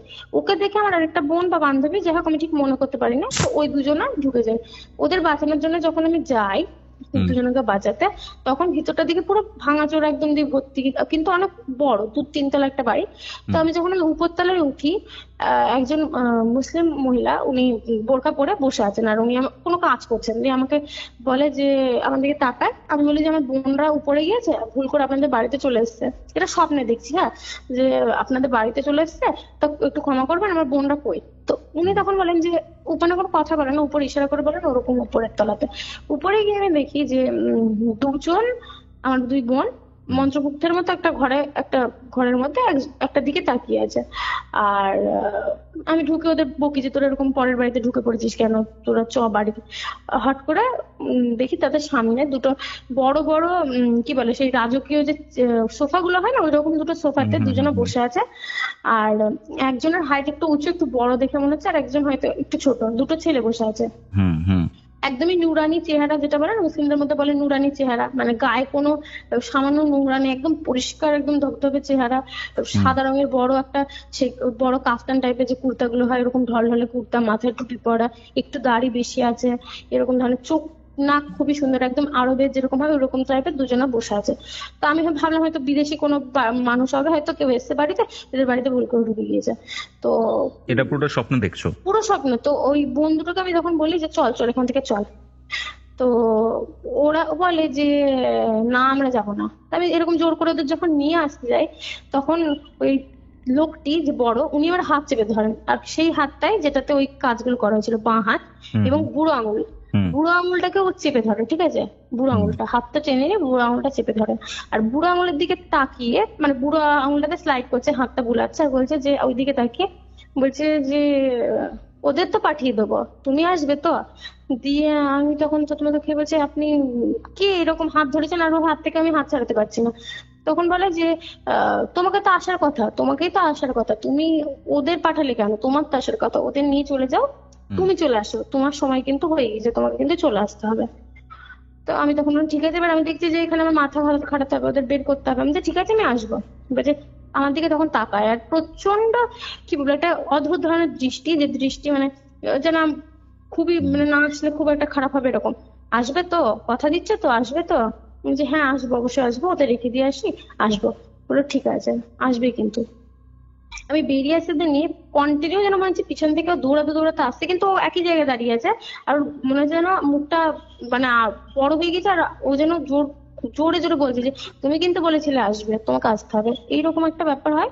এবং তারপর থেকে প্রত্যেকদিন রাতে দুপুরে এই স্বপ্নটা আমি দেখি, যে আমাকে বলছে তোমার সময় হয়ে গেছে, তোমাকে কিন্তু আসতে হবে, আর সময় তোমাকে দেবো না, চলে আসো, এবার চলে আসো, এরকম।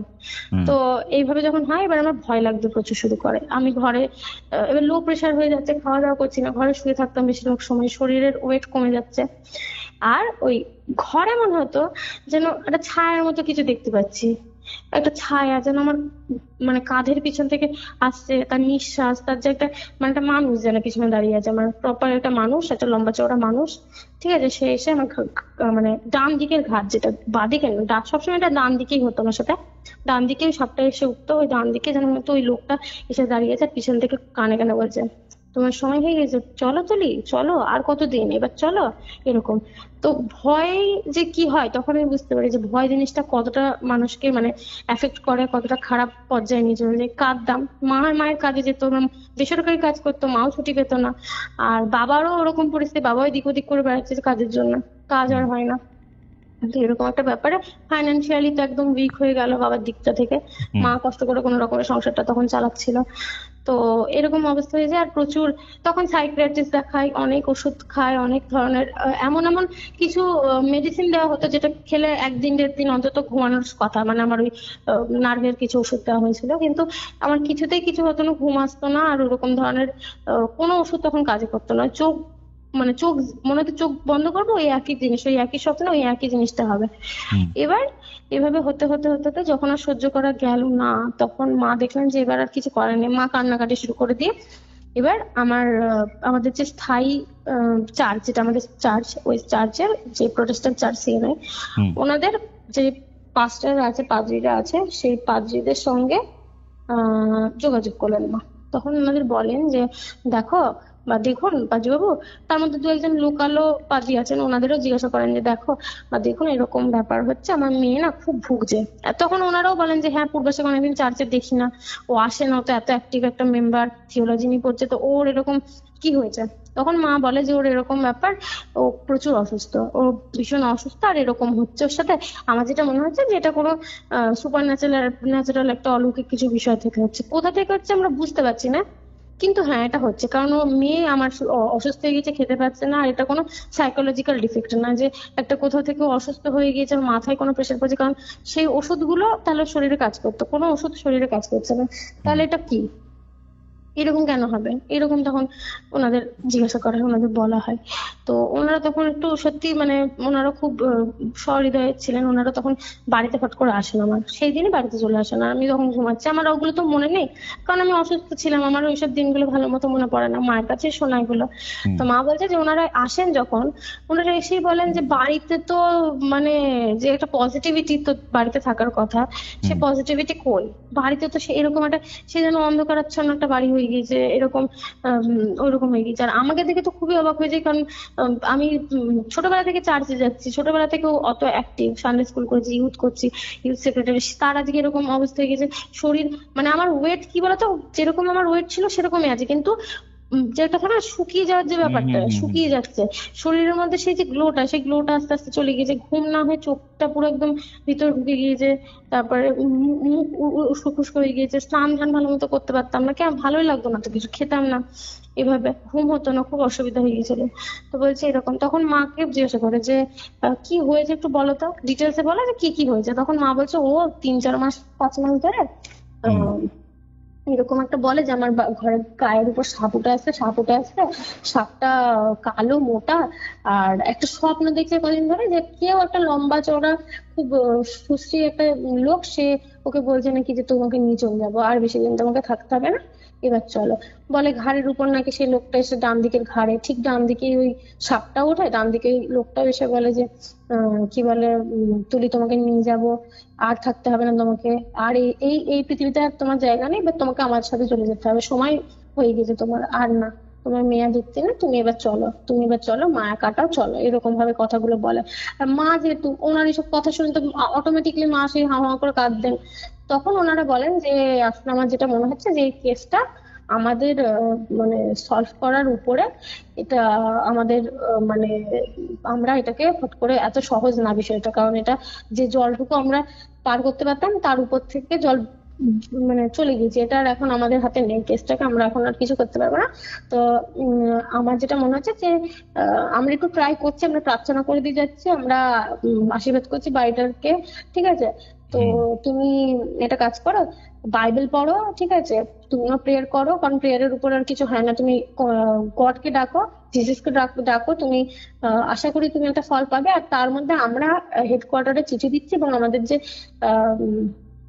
ব্যারাকপুরে আমাদের ডায়াসিসের হেড আছে, ব্যারাকপুরে, তো সেখান থেকে আমি কোনো এরকম যে পাস্টার আছে, এরকম কোনো পাদ্রী আছে, বা আমাদেরও চেনা পরিচিত কিছু পাদ্রী আছে যারা এই ধরনের কাজ করে বিশ্বাসের সাথে, কারণ সবাই তো এই ধরনের কাজ করতে পারেন না, তো আমি ওদের মধ্যে কাউকে একজনকে বলছি। তবে হ্যাঁ একটু সময় লাগবে, কারণ তারাও তো প্রত্যেকে নিজেদের ফিল্ডে আছেন, হয়তো আসতে 2-3 দিন লাগতে পারে।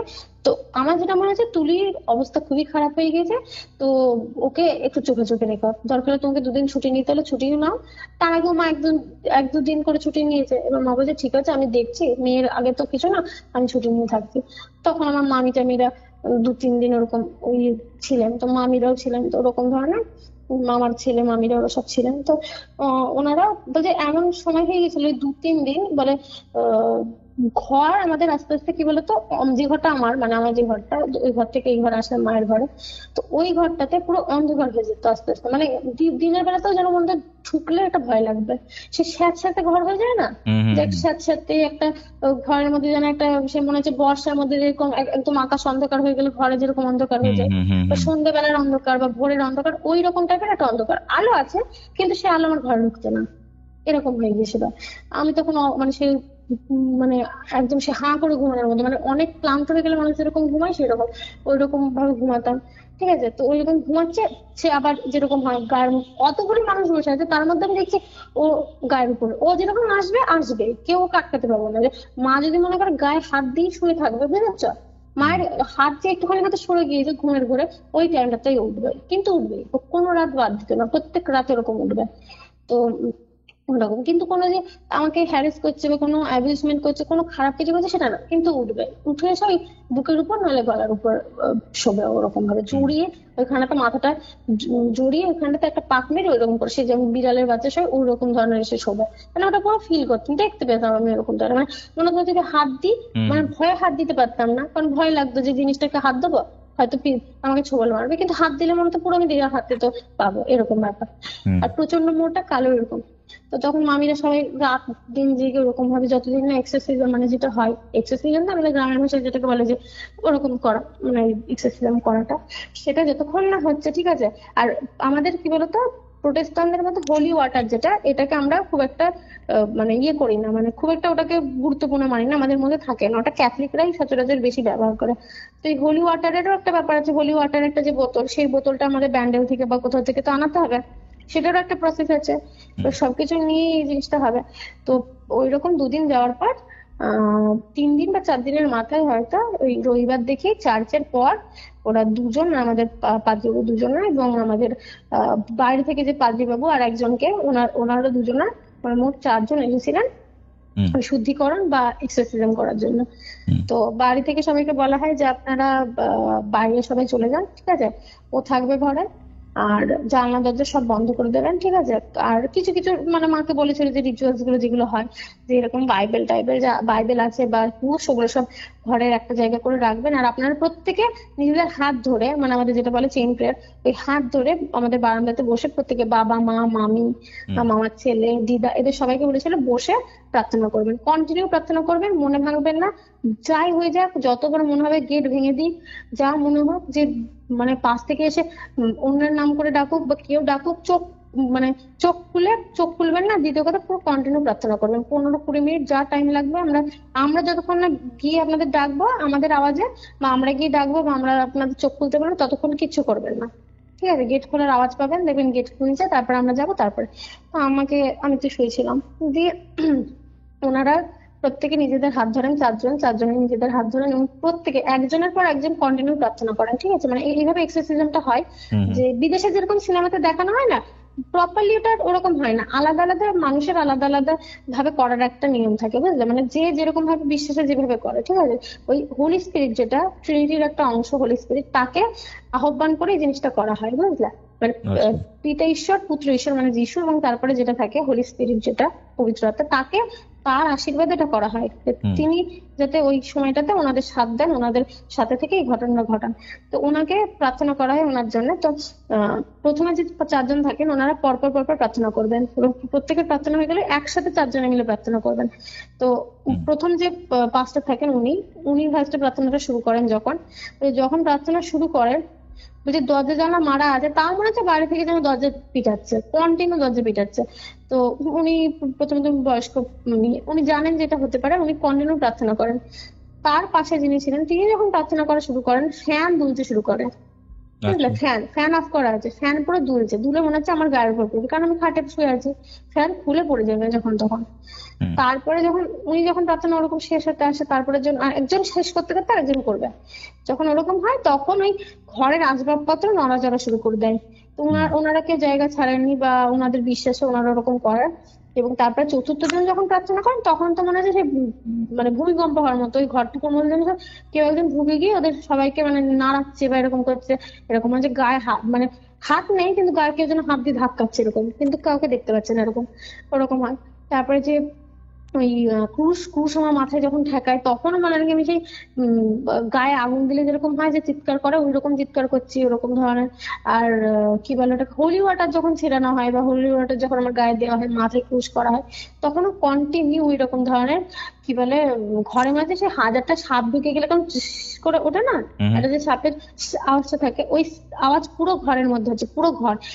ওনারা নিজেরা ওটা অনুভব করেছেন যে আমার খাটের তলায় সাপ আছে, মানে ওনাদেরও এটা মনে হচ্ছে, যেটা আমার মনে হতো যে খাটের তলায় সাপ আছে, কিছুই নেই। সে খাটেই ধারেই আমি বসে তোমার সাথে রেকর্ডিংটা করছি, খাটেই ঠাস মেরে, কিন্তু খাটের তলায় কিচ্ছু নেই, খাটের তলা পরিষ্কার, কিন্তু ওনারা মনে হচ্ছে খাটের তলা দিয়ে যখন তখন বেরিয়ে আমাদের ছবি মারবে এইরকম। পুরো এরকম যখন হয়, এরকম প্রায় 15-20 মিনিট বা আধ ঘন্টা এরকম চলার পর তারপর আস্তে আস্তে আমি একদম দেহ ছেড়ে দিই, অজ্ঞান মতো হয়ে যাই। ঠিক আছে, তার আগে অব্দি আমার জ্ঞান ছিল, আমি চোখ খুলছিলাম, কিন্তু তারপরে নাকি অজ্ঞান মতো হয়ে যায়। এবং তারপরে ওনাদের এক্সরে সিস্টেম হয়, ওনাদের মধ্যে একজনের অবশ্য অনেক জ্বর হয়েছিল এবং অসুস্থ হয়ে যান উনি, বেশ ভালোই, উনি বয়স্ক, অসুস্থ, অ্যাজমা মতো হয়ে যায় ওনারা। তো তখন ওই রকম ধরনের হওয়ার পর তারপর ওনারা বাইরে গিয়ে মাদের বুঝান যে এবার থেকে যেন এরকম কোনো ভুল না করা হয়। তো ওনাদের মধ্যে একজন বলেছিলেন যে আপনারা কিছুকে ডেকেছিলেন বলেন, তখন বাবাকে মানে ওনারা বসান এবং বলেন যে এরকম এরকম ব্যাপার। মা তো জানেন না বিষয়টা, আমিও তখন অজ্ঞান, আর তো অন্য কেউ ছিলেন না যে বলবেন। তো ওই বাবা তখন স্বীকার করেন যে আসলে সেদিন আমরা এরকম একটা জিন ডেকে, কারণ দুনিয়ায় যে ধন সম্পদ, ওই কি বলে যেগুলো যে আলাদিনের প্রদীপের মতো, যেরকম ইফরিত জিন বা আশিক জিন, এগুলোর পিছনে খুব একটা পড়ে না, ইফরিত পড়ে। আর হ্যাঁ, ইফরিতরাই সচরাচর এই ইয়েগুলো রাখে, কি বলে ধন সম্পদ গুলো রাখে সচরাচর। মানে তোমার উপর বেসিক্যালি ইফরিতকে চালনা করা হয়েছে। হ্যাঁ, আশিক জিন টিন না, যে ওই যে ফিজিক্যালি হ্যারাসমেন্ট করবে, ইফরিত হচ্ছে প্রপারলি ও নিয়ে চলে যাবে, নিয়ে গিয়ে তারপরে যা খুশি করবে, বা হয়তো আর কিছুদিন গেলে আমার সাথে ফিজিক্যালও হয়তো কমিটমেন্ট হয়ে যেত আর কিছুদিন গেলে। এরকম একটা ব্যাপার ছিল যে হয়তো কোনো একটা আশীর্বাদে বা কোনো একটা কিছুর জন্য হয়তো আমি বেঁচে গেছিলাম, নাহলে ওটা আমার সাথে ফিজিক্যালি হ্যারাসমেন্ট হয়ে যেত, যেটা আমার সাথে হয়নি। আর ও নিয়ে চলে যেত, বেশি দিন আর ছিল না, এরকম একটা ব্যাপার ছিল যে ওনারাও বলছিলেন যে হয়তো কোথাও গিয়ে একটা তোমাদের বাড়ির একটা কোনো ভালো কর্মফল আছে বা পুণ্য আছে বলে ও বেঁচে গেল, যে একটা মেয়ে চলে গেলে চলে যাবে, ওই জন্য হয়তো ভগবান কোনো কারণে তোমাদের মানে রক্ষা করে দিলেন, আর সারা জীবন ঈশ্বরের বিশ্বস্ত থেকে, এটা আমাদের বলা হয়েছিল। কোনোদিন ভগবানকে ছেড়ে দিল না, কারণ মেয়েটাকে বাঁচিয়ে দিল ভগবান, ওনাকে কোনোদিন ছেড়ে না। তো এরকম ধরনের ওনারা বলে চলে গেলেন। বাবাকে জিজ্ঞাসা করা হলো, বাবা তখন তো ভালোই অশান্তি হয়ে গেছে, মা তো মানে পাগল প্রায় যে আমার মেয়েটা হলো, বাবাও খুব কান্নাকাটি করছে। তারপর থেকে বাবা ওই পেশাটা ছেড়ে দিলেন, ঠিক কথা।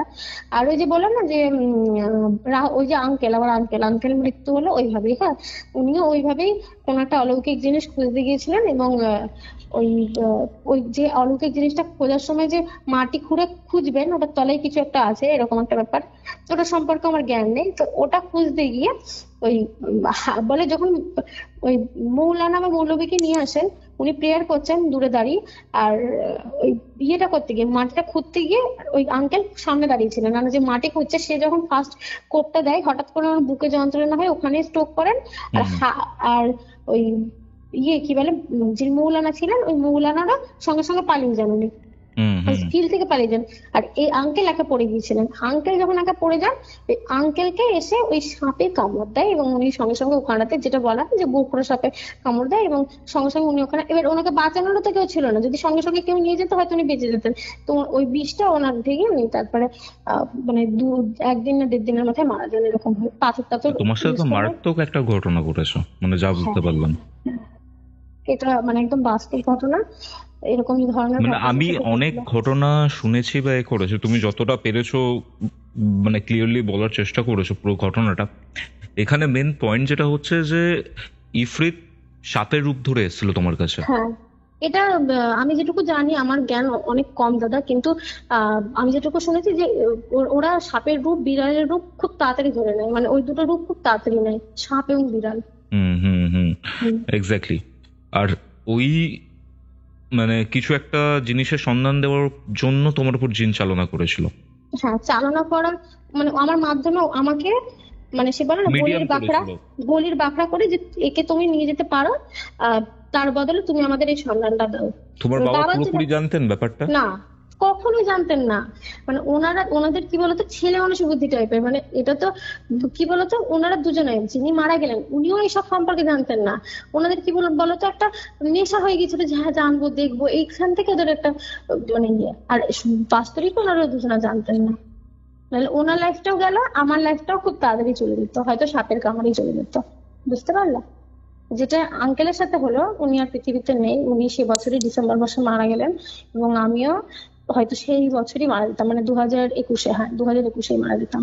এরকম একটা ঘটনা ঘটতো। কিন্তু যে বলে না যে কোথাও একটা সৎকর্ম, কোথাও একটা ভালো কিছু ছিল, বা মায়ের আশীর্বাদ, আমি প্রপারলি বলবো মানে মায়ের কান্না, যেটা ছিল সেটার জন্য হয়তো আজকে আমি বেঁচে আছি। বাবাও কষ্ট পেয়েছেন, বাবাও মানে এটা ভাবতে পারেনি, তারপরে বাবা এটা ছেড়ে দিলেন প্রপারলি। তারপর তোমরা এখন আর একসাথে থাকো না? না, এমন অবস্থা হলো যে বাবা কর্মফল ভুগছেন, বাবা নিজে থেকেই মানে তারপর থেকে একটু সেপারেট হয়ে গেলেন। এবং তারপরে ওই যে বললাম না, অনেক টাকা ধার টার করে ফেলেছিলেন এদিক ওদিক থেকে, কারণ বসে গিয়েছিলেন না। তো তখন ওই যে বাড়িটা আমাদের ওইভাবে চলে গেল, এবং আমরা এখন ভাড়া বাড়িতে আছি, আর বাবা ওখানে আমাদের মানে তোমাদের একটা বাড়ি ফাড়ি সব বিক্রি হয়ে গেল এইসব? হ্যাঁ, তো ওইসব করেই তো, যেহেতু ওই যে বলছি না যে ও এক একটা ডিলের আলোচনা হতো, সেই বা আলোচনা হতো, সেই সব আলোচনাতেই মোটামুটি লাখ খানেক টাকা খরচ হয়ে যেত। কারণ একটা যারা আসতেন তারা সব হাই ফাই হোটেলে থাকতেন, তাদের খাওয়া টাওয়া 10 জন 15 জন, তুমি ভাবো না কত টাকা করে খরচ হবে। তো ওই রকম ধরনের খরচ করে শিলিগুড়িতে, দার্জিলিং নিয়ে এখানে ওখানে সব এইগুলো আলোচনা হতো। বাবারা যেতেন, বাবারা যে মেন মিডিয়া তা নয়, মেন মিডিয়ার শিষ্যরা, মানে সবে সবে শুনছে এরকম একটা, যে সেখানটাতে বাবাকে আঙ্কেলকে বকরা করে আঙ্কেলের জানটা চলেই গেল, আর আমার জানটা কোনো রকমে হয়তো বেঁচে গেল, নাহলে আমিও হয়তো ওইভাবেই ওই জিনিসটা শিকার হয়ে যেতাম। এখন ঠিক আছো?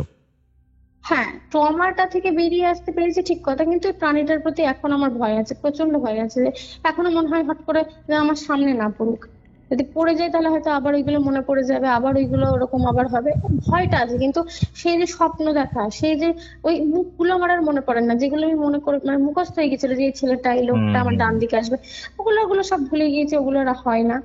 তবে হ্যাঁ, একটা ভয় লাগে যে একা থাকবো, হট করে যদি এই প্রাণীটা ঢুকে যাবে কিছু। তবে অনেক অনেক সুস্থ হয়ে গেছে, আমি ভালো আছি, অনেক ভালো আছি। একদম ভালো থাকো। এটাই ছিল আজকের এপিসোড। আজকের এই এপিসোডটা আপনাদের কেমন লাগলো সেটা কমেন্ট করে জানাতে ভুলবেন না। আজকের এই এপিসোডটা শেয়ার করে দিন আপনার বন্ধু এবং পরিবারের মধ্যে, এবং তাদেরকেও দেখার সুযোগ করে দিন। কিউরিওফাইট ইউটিউব চ্যানেলে নতুন হলে সাবস্ক্রাইব করে বেল নোটিফিকেশন অন করে রাখুন।